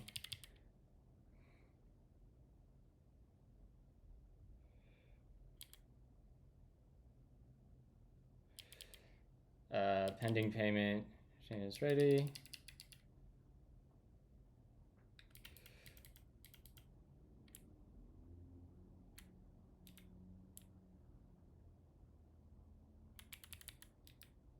And your payment has been submitted successfully.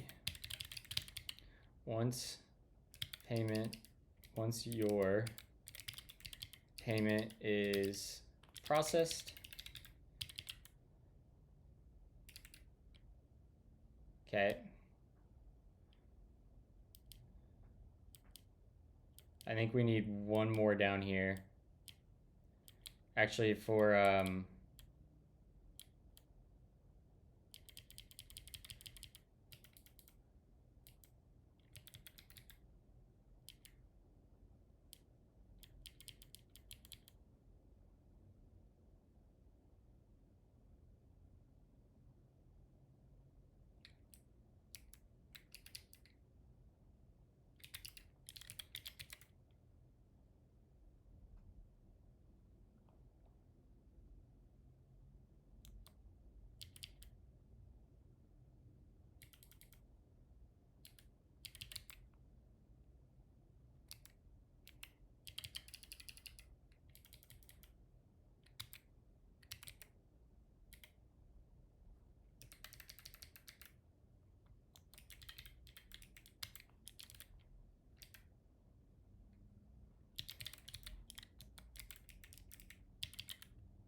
we basically want to poll here. And so the last thing we want to do on that bit is in here, we're going to get the user, right? So we'll get out locals, and we'll say const user equals get user. And that will have locales. And then we'll say db dot update And this will be user dot set onboarding status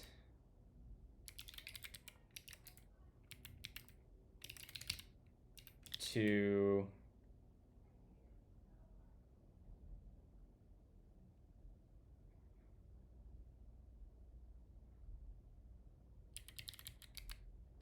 if user dot onboarding status does not equal payment, we're going to return error 401.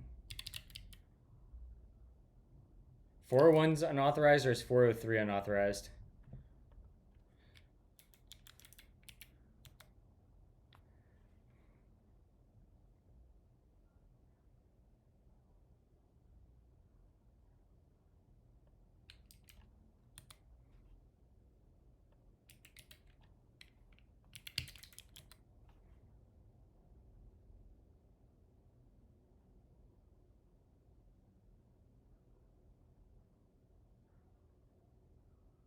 So we want to make that a 403.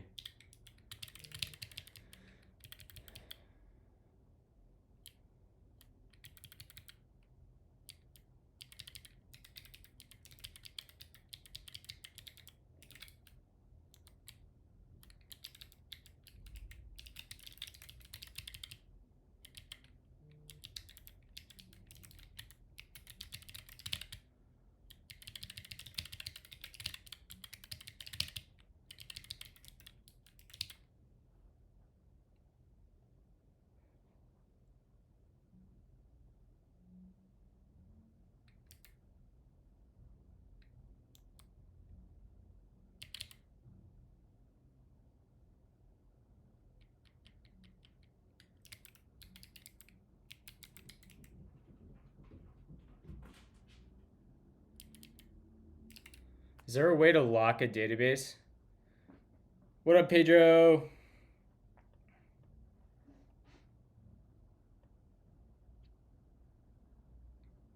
How did you learn more about NeoVim or Vim? I'm just trying to learn about it, but it's not an easy thing. I started using Vim motions inside VS Code, and then I jumped over and followed TJ DeVries's Kickstart NeoVim video. What?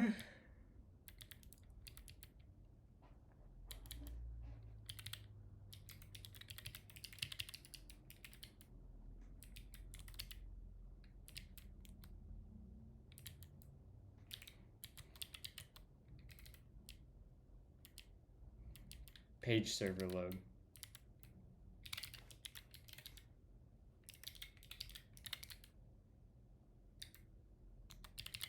There we go.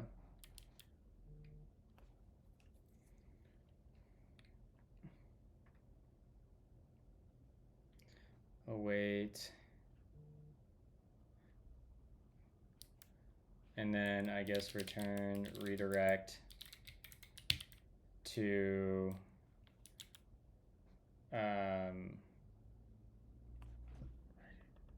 redirect status codes.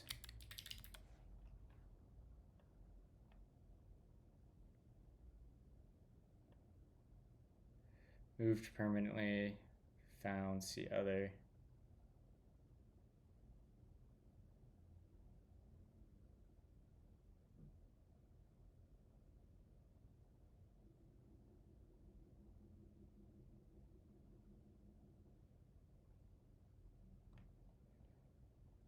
Functions describe the world.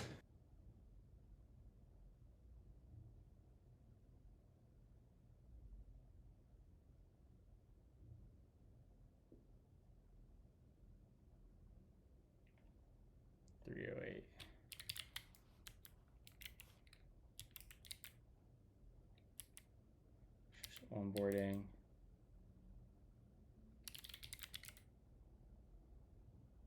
Slash view.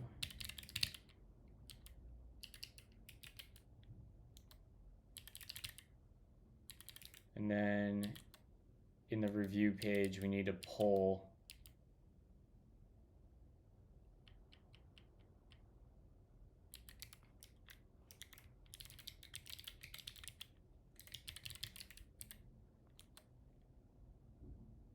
Oh, we actually don't because we already have the user. We just need to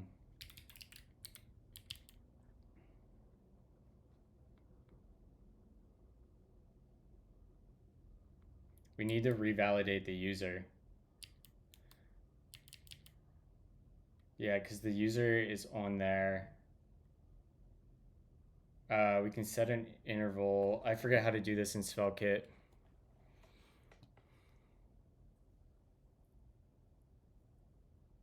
Yeah, okay. You guys are way ahead of me. Have I checked out Rocklang yet? I've read about Rocklang. I haven't actually used it.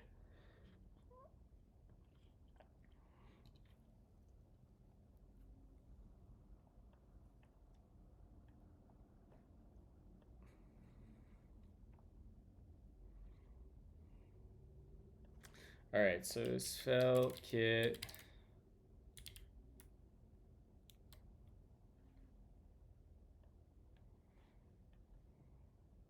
I want to, is there like a revalidate, refetch,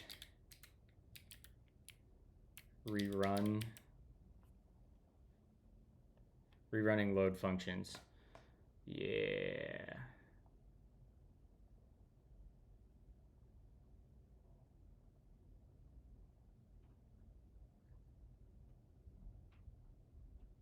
Manual invalidation. Depends. Okay.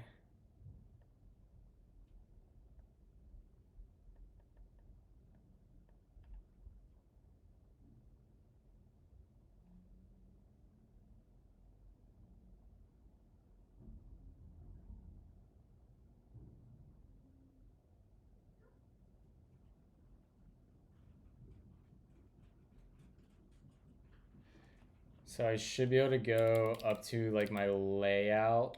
Is it here? Where do I get the user? I don't think it's this one. It's gotta be up a layer more. Yeah, and we'll say this is gonna have depends. Depends.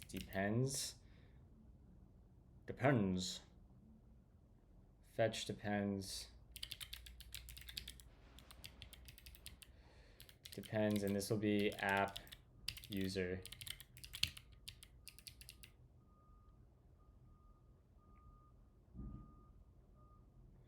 And then from our onboarding review page.svelte, we can set an interval.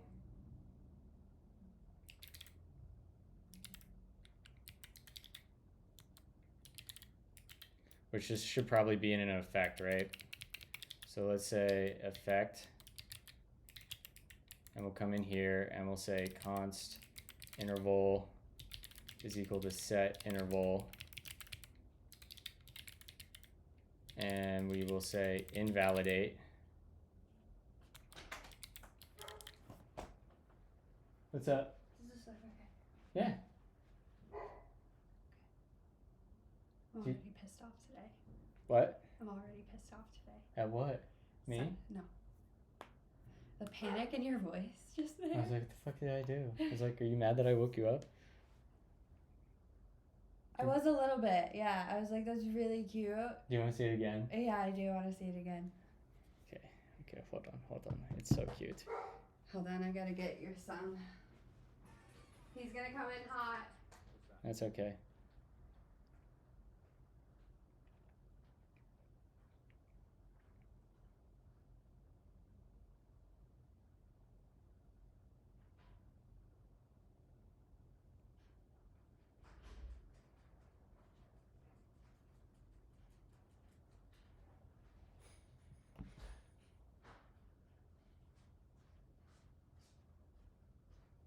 He didn't come in hot. Oh, good morning. Good morning, big man. Good morning. Yes. Okay, let me show you this TikTok. He came in hot. I'm gonna mute my mic, so I don't know if there's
We'll have this poll like every 5 seconds, I guess. And then we'll return our cleanup effect.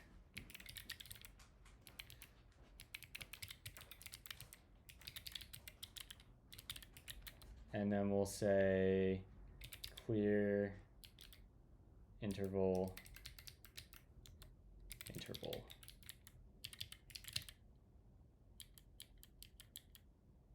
Okay, I think that will work.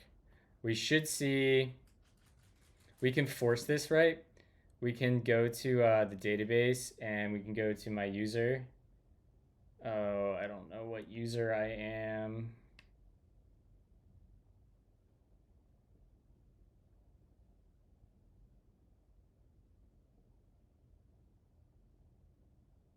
Right, this is the credentials table. Isn't it? This is not the user table.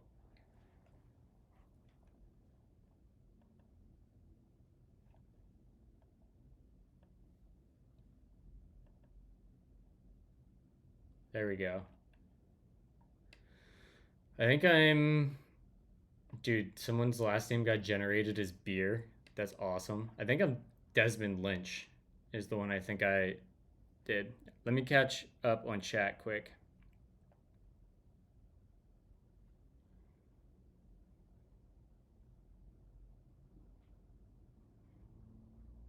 Just React, Vue, TS guy here. By the way, I'm a huge Nuxt advocate myself. Huge. I miss Nuxt. Now I'm dealing with projects with Next, and I think it's way more simpler with Nuxt. I experienced too. Not to speak of vendor lock-in with Next through Vercel platform. Makes sense that Next runs perfect on Vercel. Human, if you're having issues with self-hosting Next, let me know specifically. If you could DM me stuff, we are working on, I don't know if you recently saw Next JS self-hosting GitHub. We have a whole repo with templates now. I think it's under the official Next.js org. But this video from Lee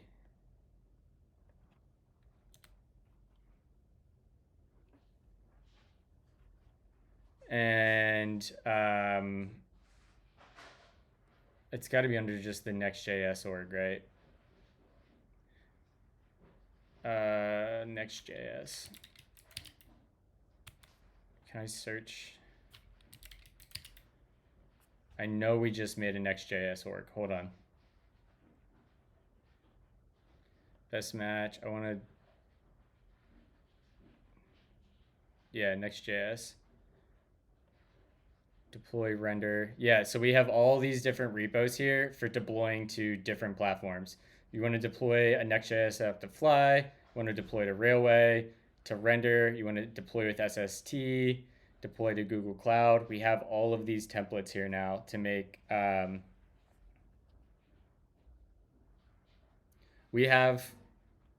We should have stuff like that. If we're missing a template, let us know. Like cut an issue, or let me know and I'll get it to Lee and the team. It should be easy to self-host Next.js. That is our goal. There is nothing about what we're building and what we do inside Vercel that we intentionally try to create any sort of vendor lock-in. Quite the opposite, actually.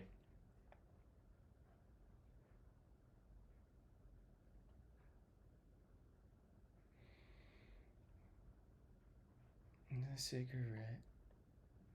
I think I'm logged in as this person right here. So we're gonna set this as, oh, dude, I can't do this. I forgot that I can't just set the status. I have to do it from a query console. Repo nows this town. How do I get my consoles? Is that over here?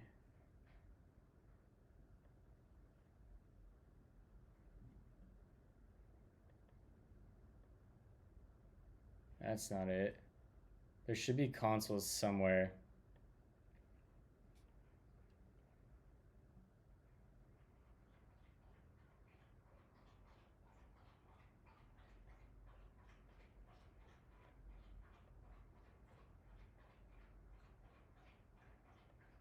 Here we go. That's what I was looking for.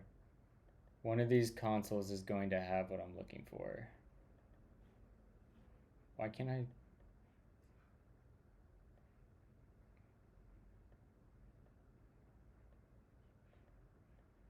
Can I not open this? Here we go, console 1.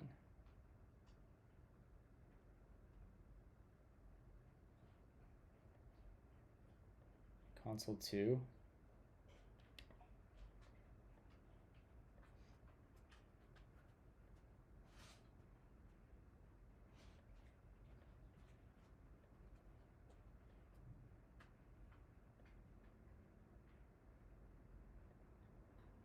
All.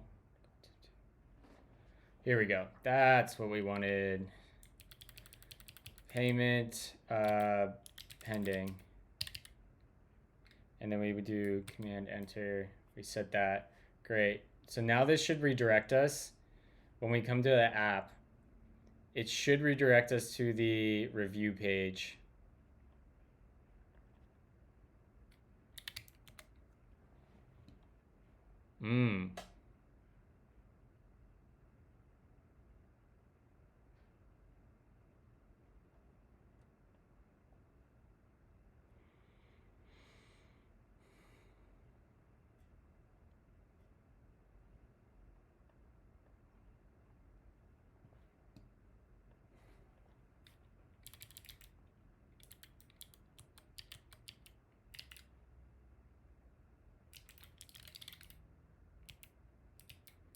I think that's just cached. Unless that's the actual...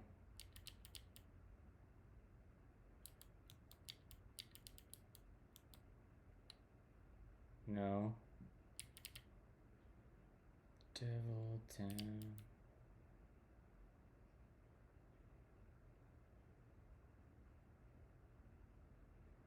There's a bug, but I don't care to try to fix it. Actually,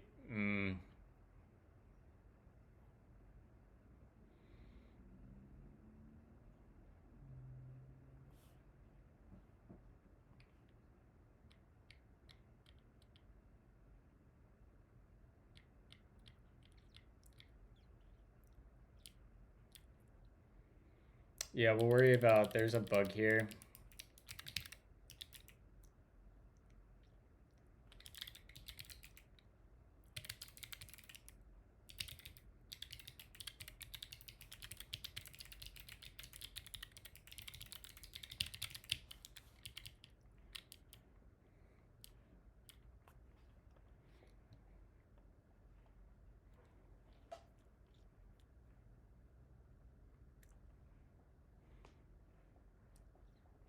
Vinxie seems cool, yeah.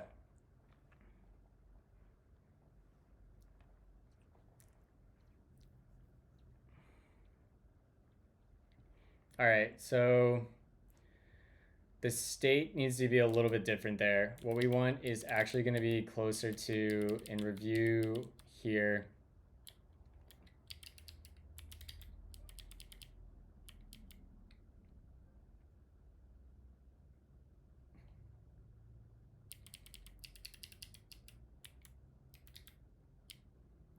Just me. Your coaching plan is ready and your payment has been submitted successfully. Is that what it says? Your personalized, yeah, okay. So our icons aren't quite right. So down here,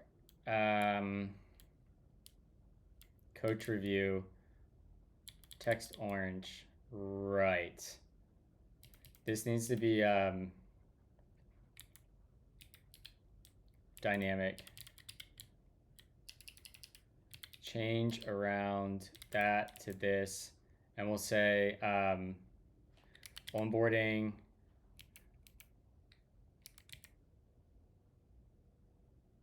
I hate Svelte's LSP.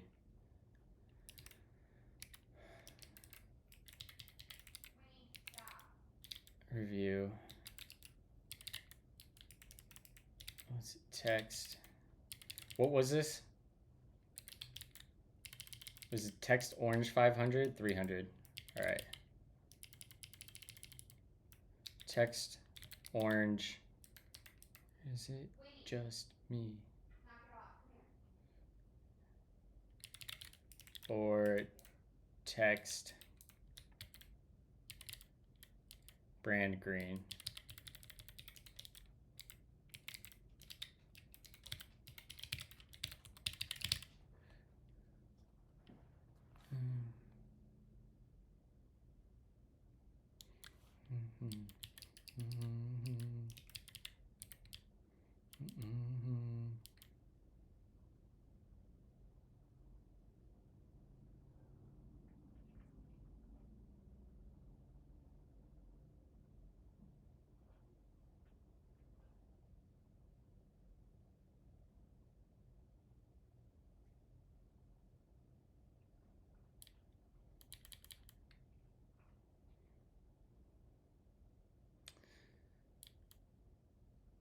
I see what I have to do here.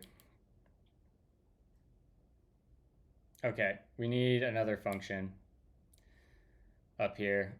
We need a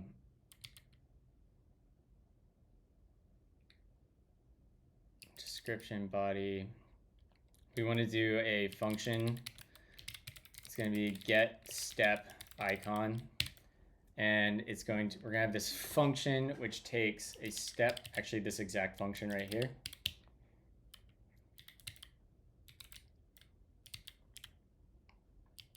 And in here, we're going to go ahead and do a, just going to return a hash map. Or no, we're not.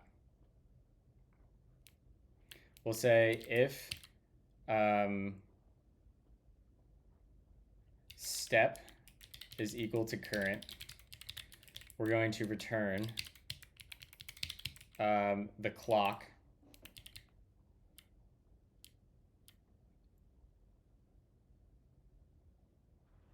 Can I return? I don't think I can return a component from in here, can I?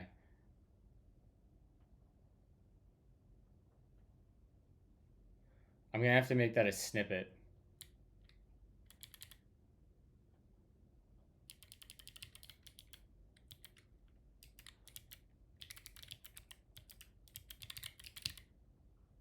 Yeah.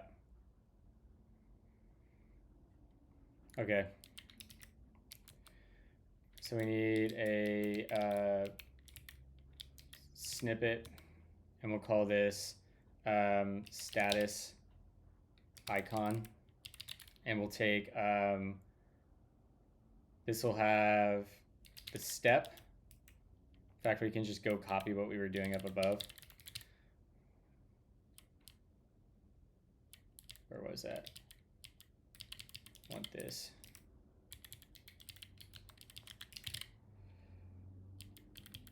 Step current, and then we'll say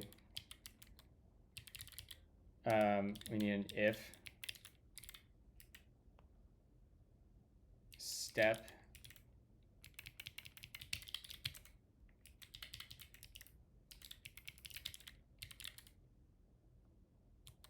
we'll close that up.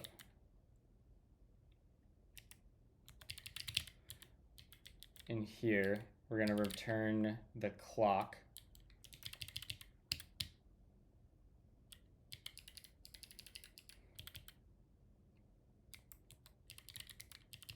Paste that.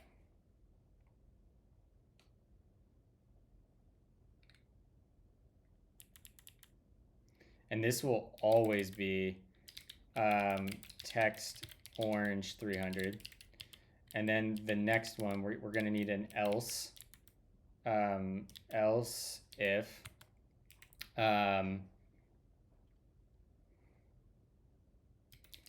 get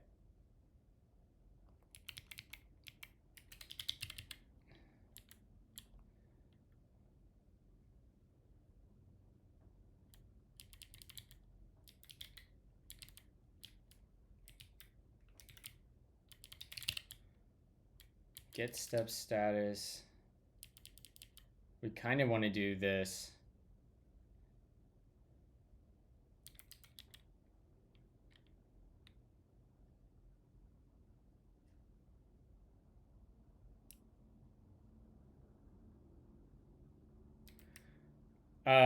Kind of. They're not links.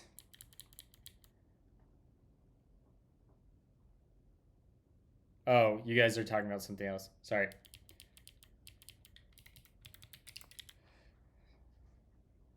If the status, if the index of the step is greater than current, statuses dot index of current,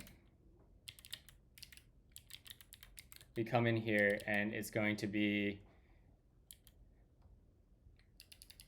actually I want to do this the other way around.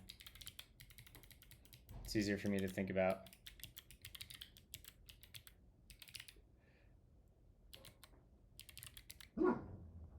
If the current step, we're going to return the exclamation point,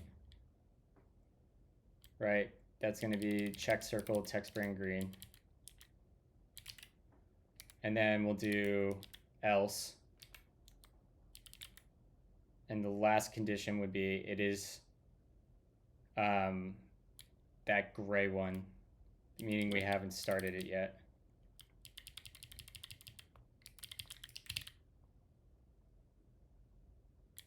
Yeah. Yeah. So then each of these, this becomes at render, and we'll render status icon. And that's going to get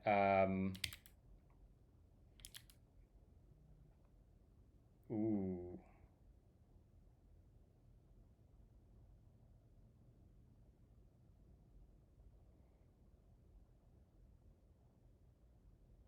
Can I conditionally render in here?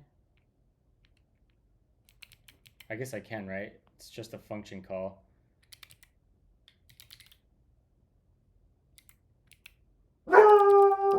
Winnie Marie. Sorry, chat. Oh, don't give me that. Don't give me that.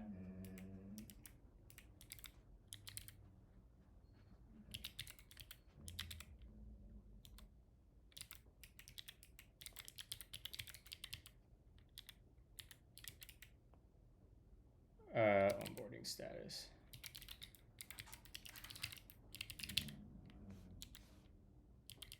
Yeah, we basically want to do this. That's going to look weird.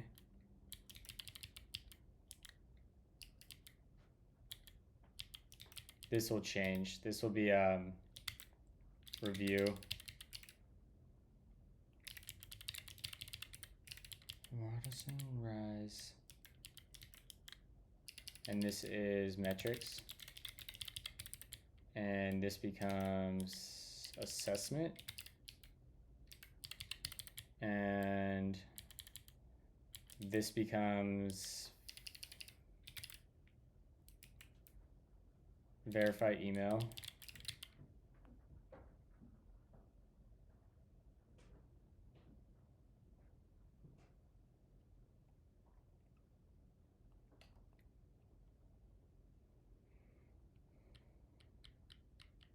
Oh, I need to hydrate. Thanks, Kraut.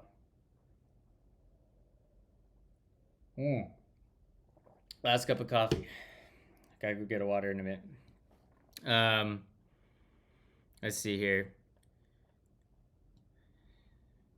What key do you use to open key completions? They open as I type, but I can press control space.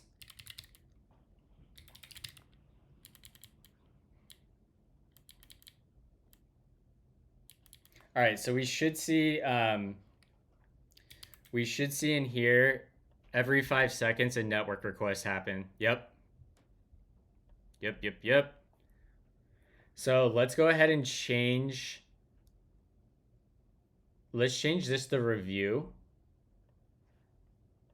right? We can change this to review, and we should, whoa, review.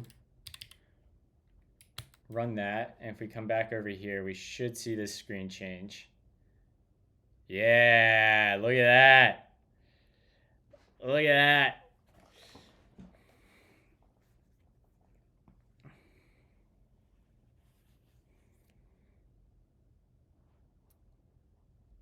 All right, so let's change this to payment now. And this should redirect us when we do this. This should redirect us back to the payment. We get over, yep, there we are. And then let's actually try to check this out. So we're gonna do our $10,000 payment. We're gonna come over here and we're gonna do dylan.mulroy@gmail.com. And the card is going to be, I have this in here. Let me blur my screen quick.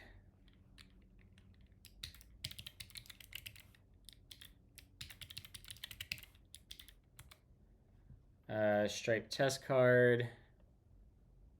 Okay, fill that out. 1, 2, 3, 4, 5, 6. And we should be able to subscribe. Oh, it needs a phone number. I don't want that.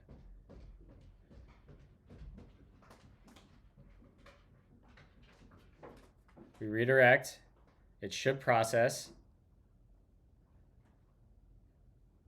Come on. And it should eventually redirect me. Boom. And once we get the webhook, it should redirect us to the dashboard.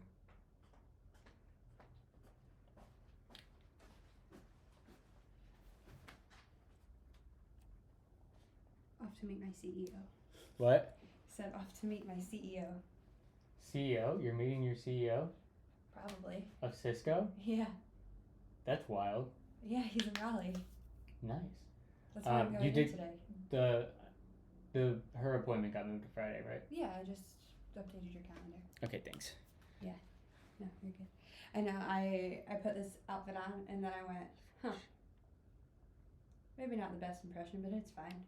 You're fine. I won't even worry about it. You look good. Alright, great. E4G. Alright, but I'm leaving. Payment pending. Do you hear me? Yeah. Goodbye. Bye. Love you. I love you too. Alright, why? I wonder if we got, our webhook got hit.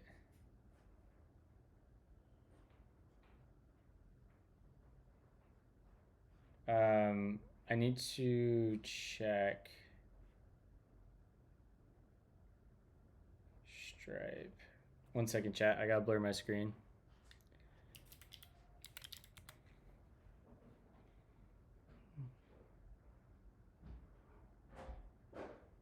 I mean, it shouldn't really even matter.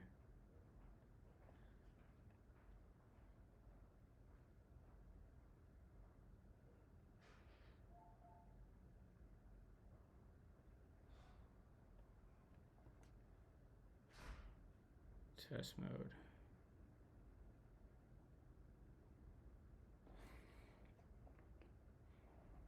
All right.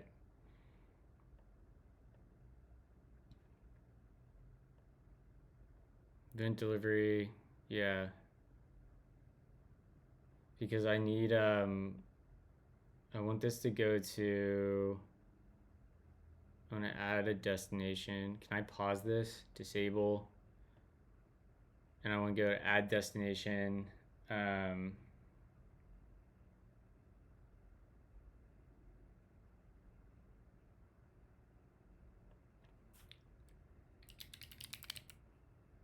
Checkout session completed. Ooh, we get a webhook on that. That's not bad. That's not bad. That's how we can do the, we don't need a cron then. And this is gonna go to HTTP : Oh, this can't go to localhost though, right? Because it's gonna, yeah. it can't go to localhost. Okay. I'm silly. I need to deploy this.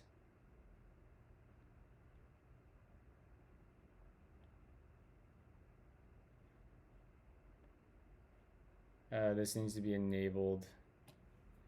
And we need to... yeah, we're gonna have to merge this. So let's go ahead and do add payment flow.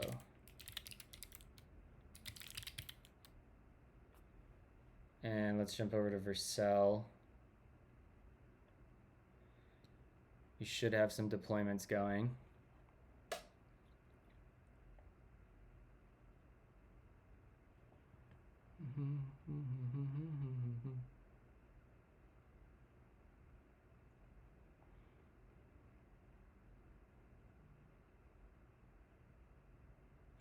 Yeah, dude, Lucia ending is sad, but there seems like there's some decent replacements. So this failed. Striped secret key was not found in the environment. Really?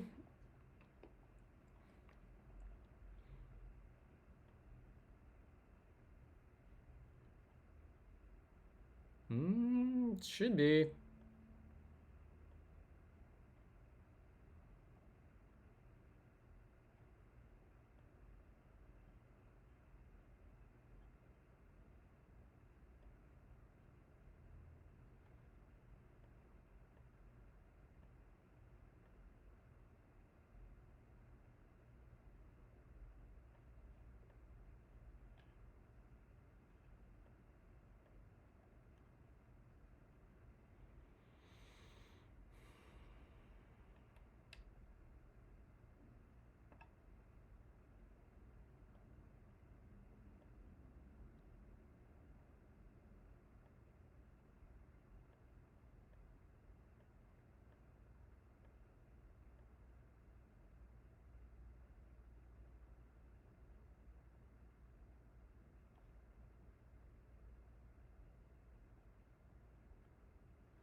All right, everything should be synced from Doppler's end.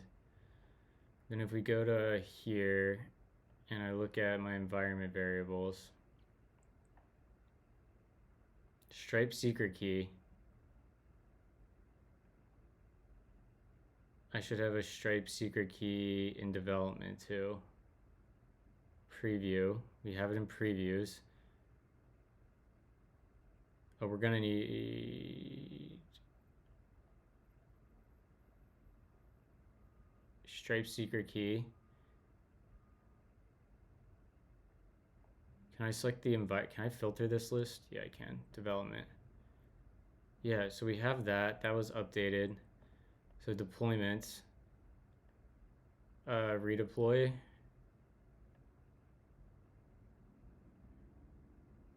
Build logs.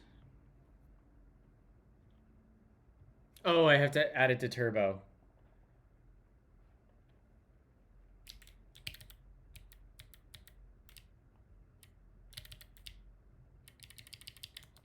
Yeah, I forgot that. We'll do Stripe secret key. What was the other one? It's going to be mbarc. We need Stripe. We need all of these basically.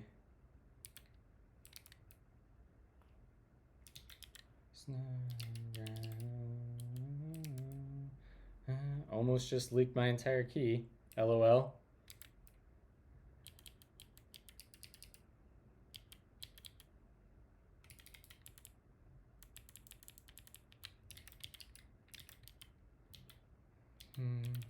Well, I guess it would have only been a test key, so it doesn't really matter anyways, but YOLO.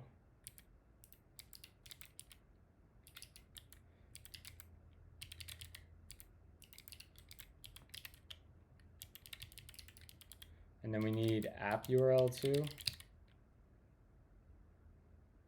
See you, Erlich.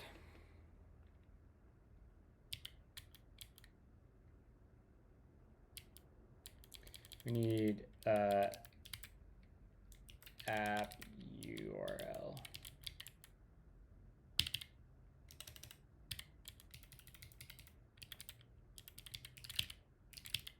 All right, that feels good there. Let's go ahead and git commit, and we'll say update turbo mvars git push. So that should kick off another deployment, and this one should hopefully turn out better.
Okay, let's see if we can resend my webhooks.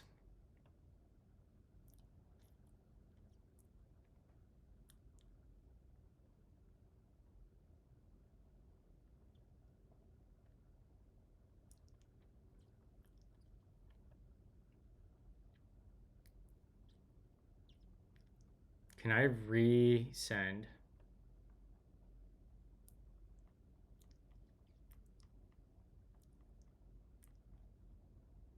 Okay, so we got a giant frickin', which we can come over here and we can look at our logs.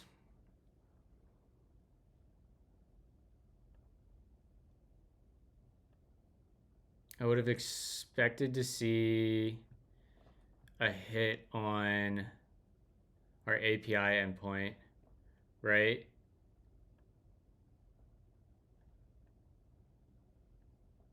Where's the button to resend?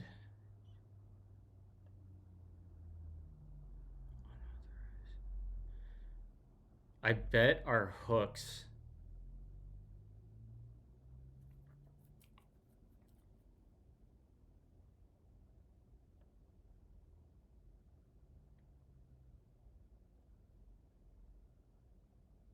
Yeah, okay, so what's happening is functions. Can I see view logs?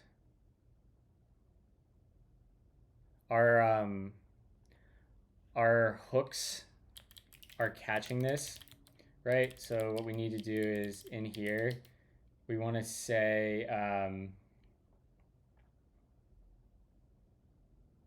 we basically want to say if event dot route dot id dot includes slash stripe slash webhooks slash stripe, that we're just going to return resolve the event, right? That's how we do this, I believe. Like, where do we call resolve? Resolve event, yeah. All right, let's try that. That way, that will make that endpoint not need to be, man, I need to find a better way to do redirects. This sucks. This is not fun to manage redirects like this.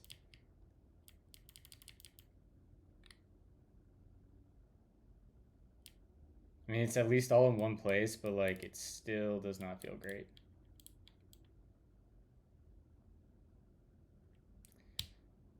The other thing I realize we need to do is when we get our webhook,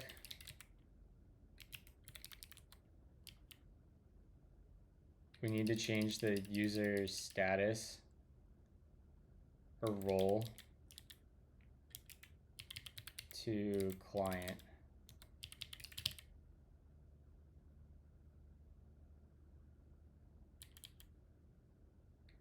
And then back where we just were,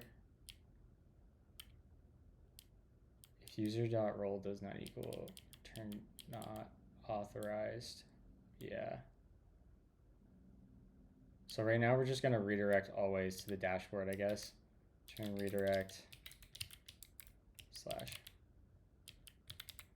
302. Sure.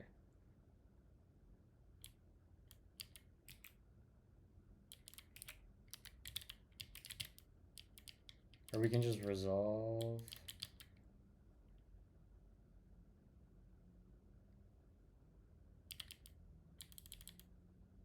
Okay. Let's go look at our deployments. This should have just built. Yeah. Great. Right? Deployments, R10 deployments, 13 seconds ago. And then, oh wait, this isn't going to develop. We need to, can I promote this? I don't want to promote it to production. I want to promote it to, that would be custom environments. Right. All right, let's go merge this, I guess. We'll do it this way.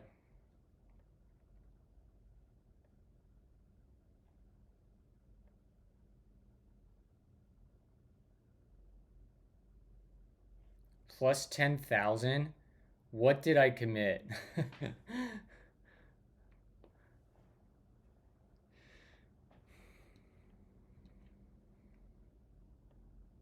I just want to make sure I didn't get a freaking environment variable committed in here. What the hell changed?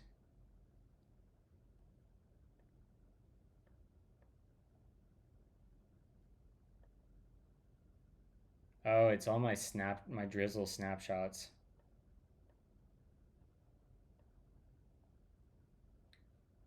Okay, that's annoying. And my bunlock file. Yeah. Sure.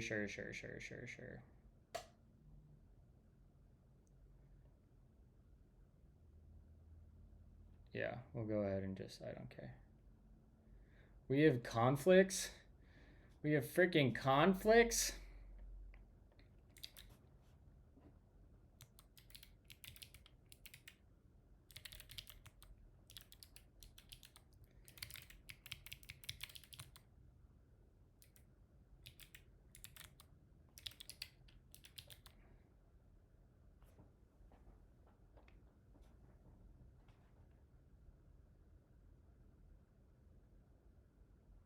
I didn't leak yet.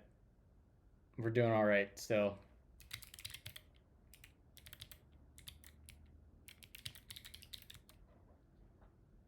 I need to do a git FOMO though.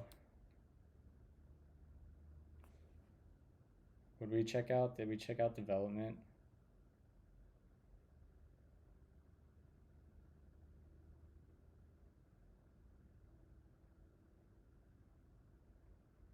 Oh god, that's a lot of git rebase abort. And we want to git checkout develop. And we're going to do a git pull. And then we're going to go back Functions to the branch I was just describe on. the world. What branch was I on? R10 4. I think I was on the wrong branch.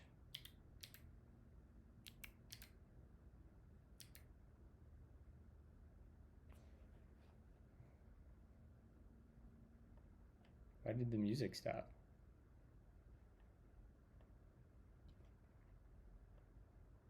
What up, Priv? What's up, buddy? How's your startup going? Add user.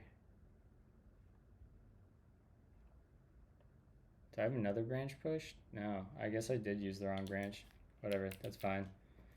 Git checkout, add user, and then we'll git rebase develop. And we're going to just look for all our merge conflicts. Wait, where do I have a merge conflict? Packages DB. Oh, actually, I gotta go up to the root.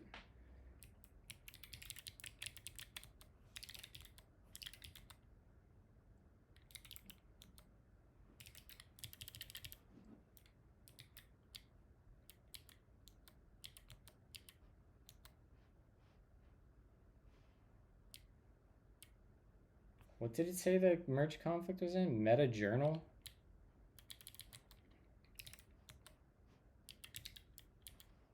Dude, I have no idea which one of these to take.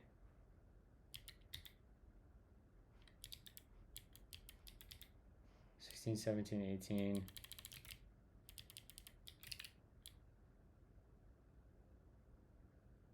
That seems fine.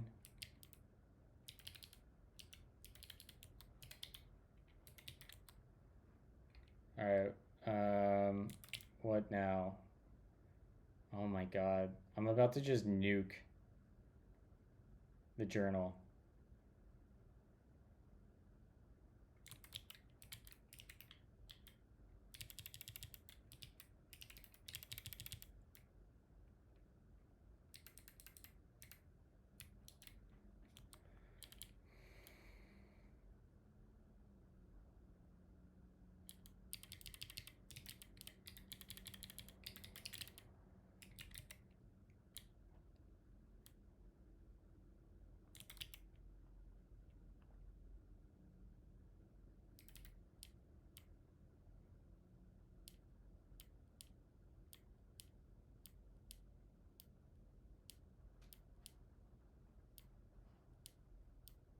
I have no idea which one of these is right.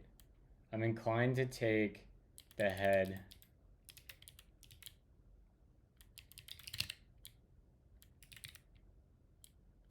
Yeah, we basically want to take head every time.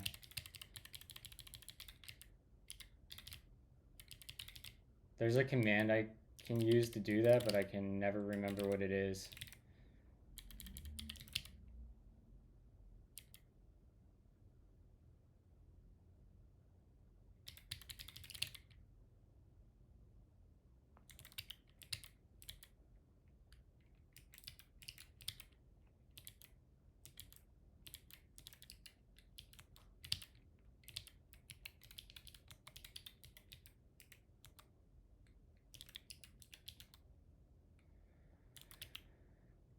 Okay.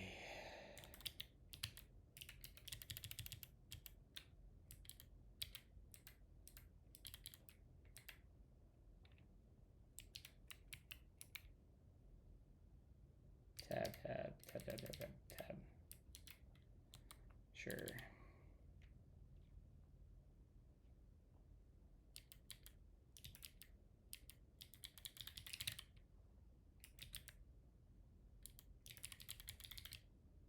Just always take head.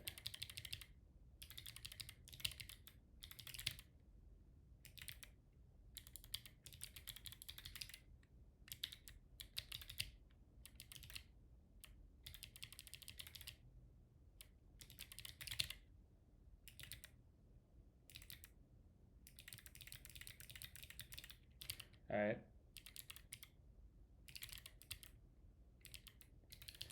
Git rebase, continue. What now?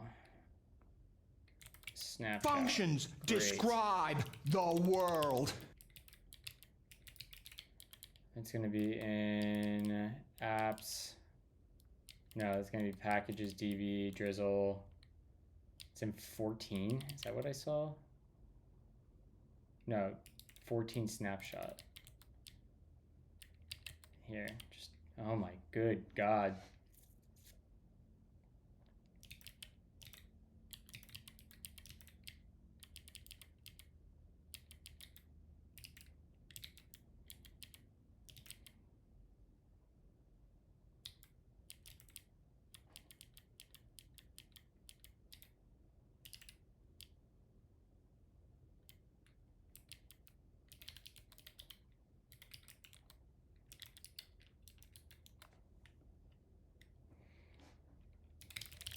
Hey, I think we got it.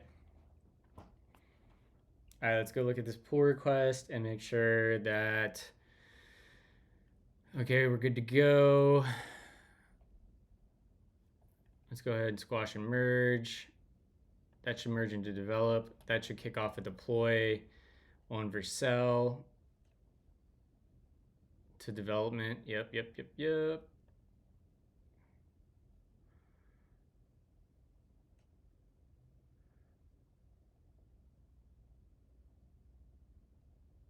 Shouldn't it? Development. Shouldn't that be going to...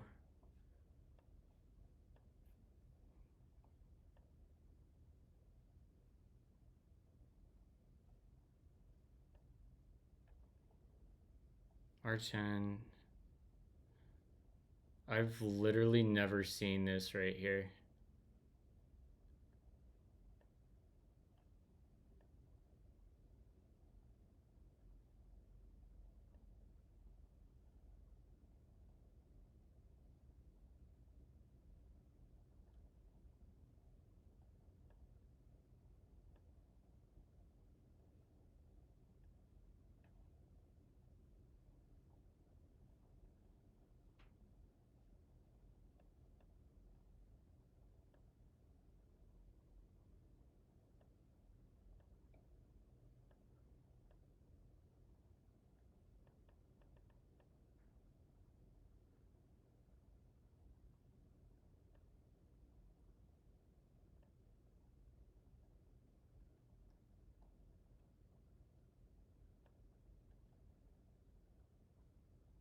Assigned to the development branch. Which it should have assigned... Yeah, okay. Okay, that seems right. So let's go ahead and go look at our logs here, and we're gonna just keep that live. And we want to go relaunch.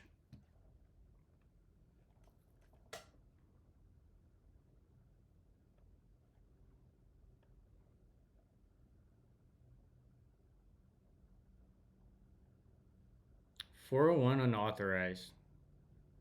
Still.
That's right.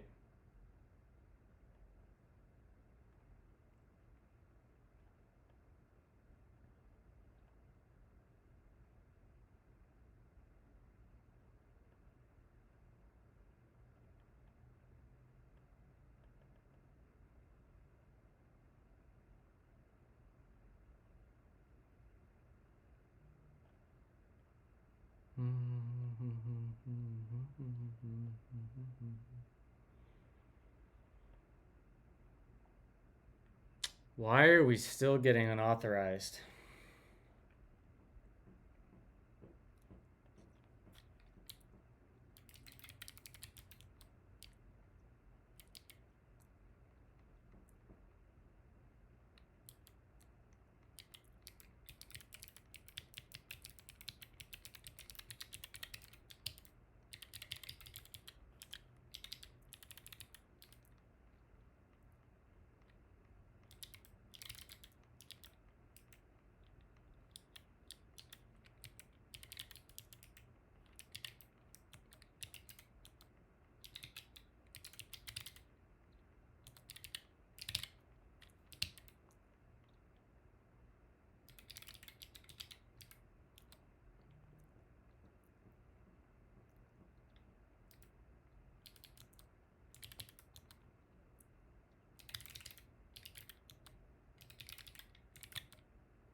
I don't think that's stripe. I think that's getting confused.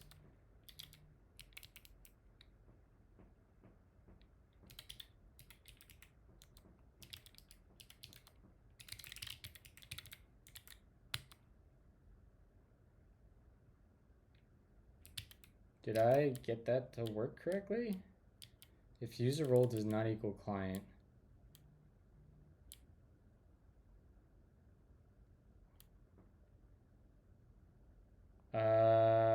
What is happening?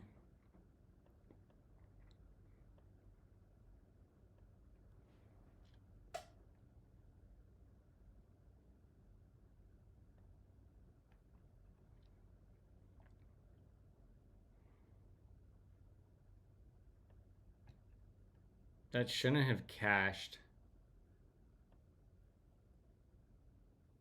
Apps.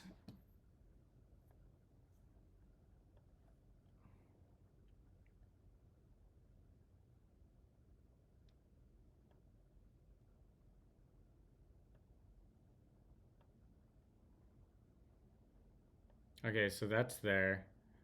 So we should be seeing logs then. Like if I go to R10, in fact, let's just go to it from here. Visit. I should see, actually I want to go to R10 dev. Yeah, that's where we want to go. So we hit that.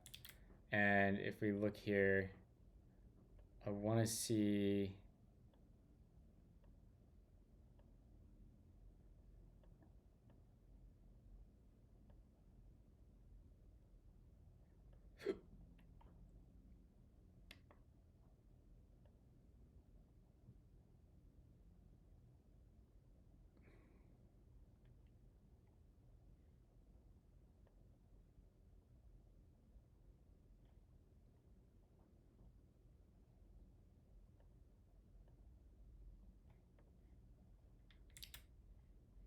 what's interesting is I'm not getting messages here.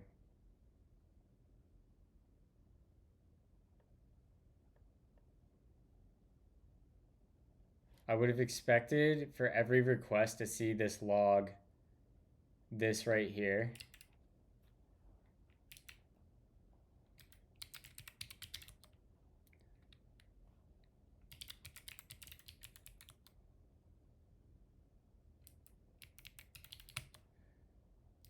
Z front.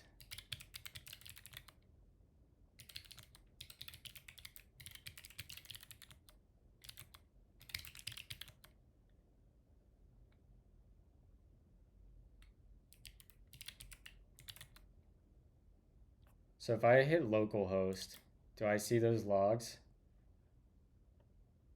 Yeah, I see the logs there.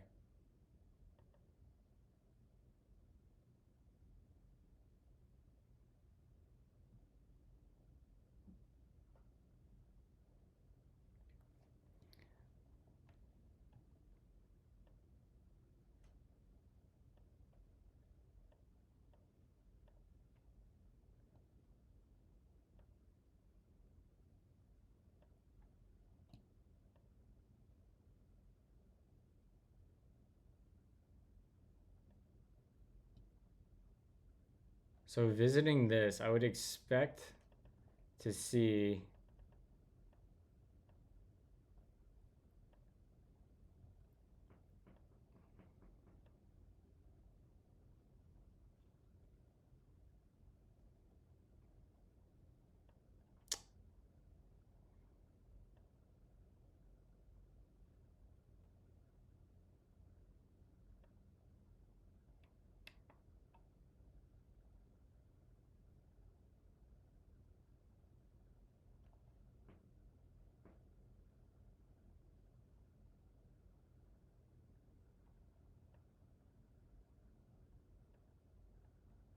I literally don't understand why I'm not seeing that happen.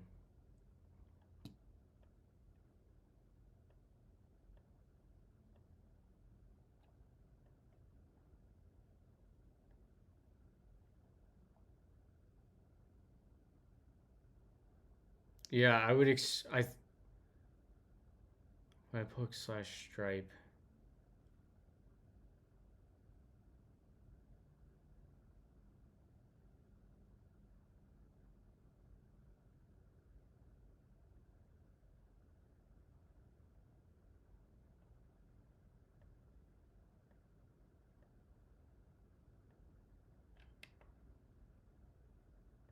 That wasn't good. You guys see that?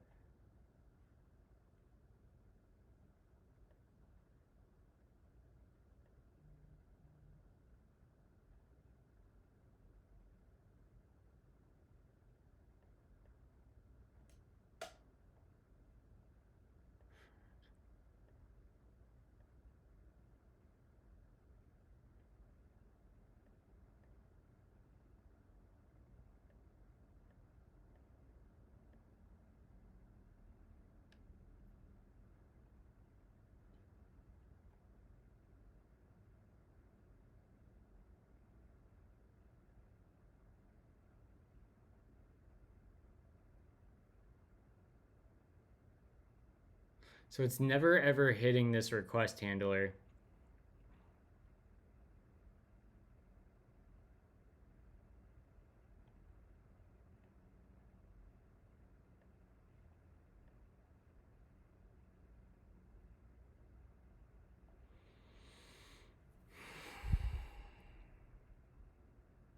Yeah, we're gonna have to play around with the CLI tomorrow and try to hit locally and debug this.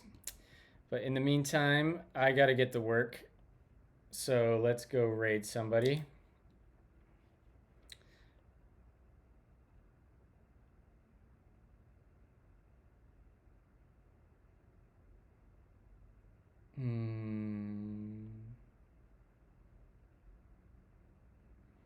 Yeah, we'll raid Prime.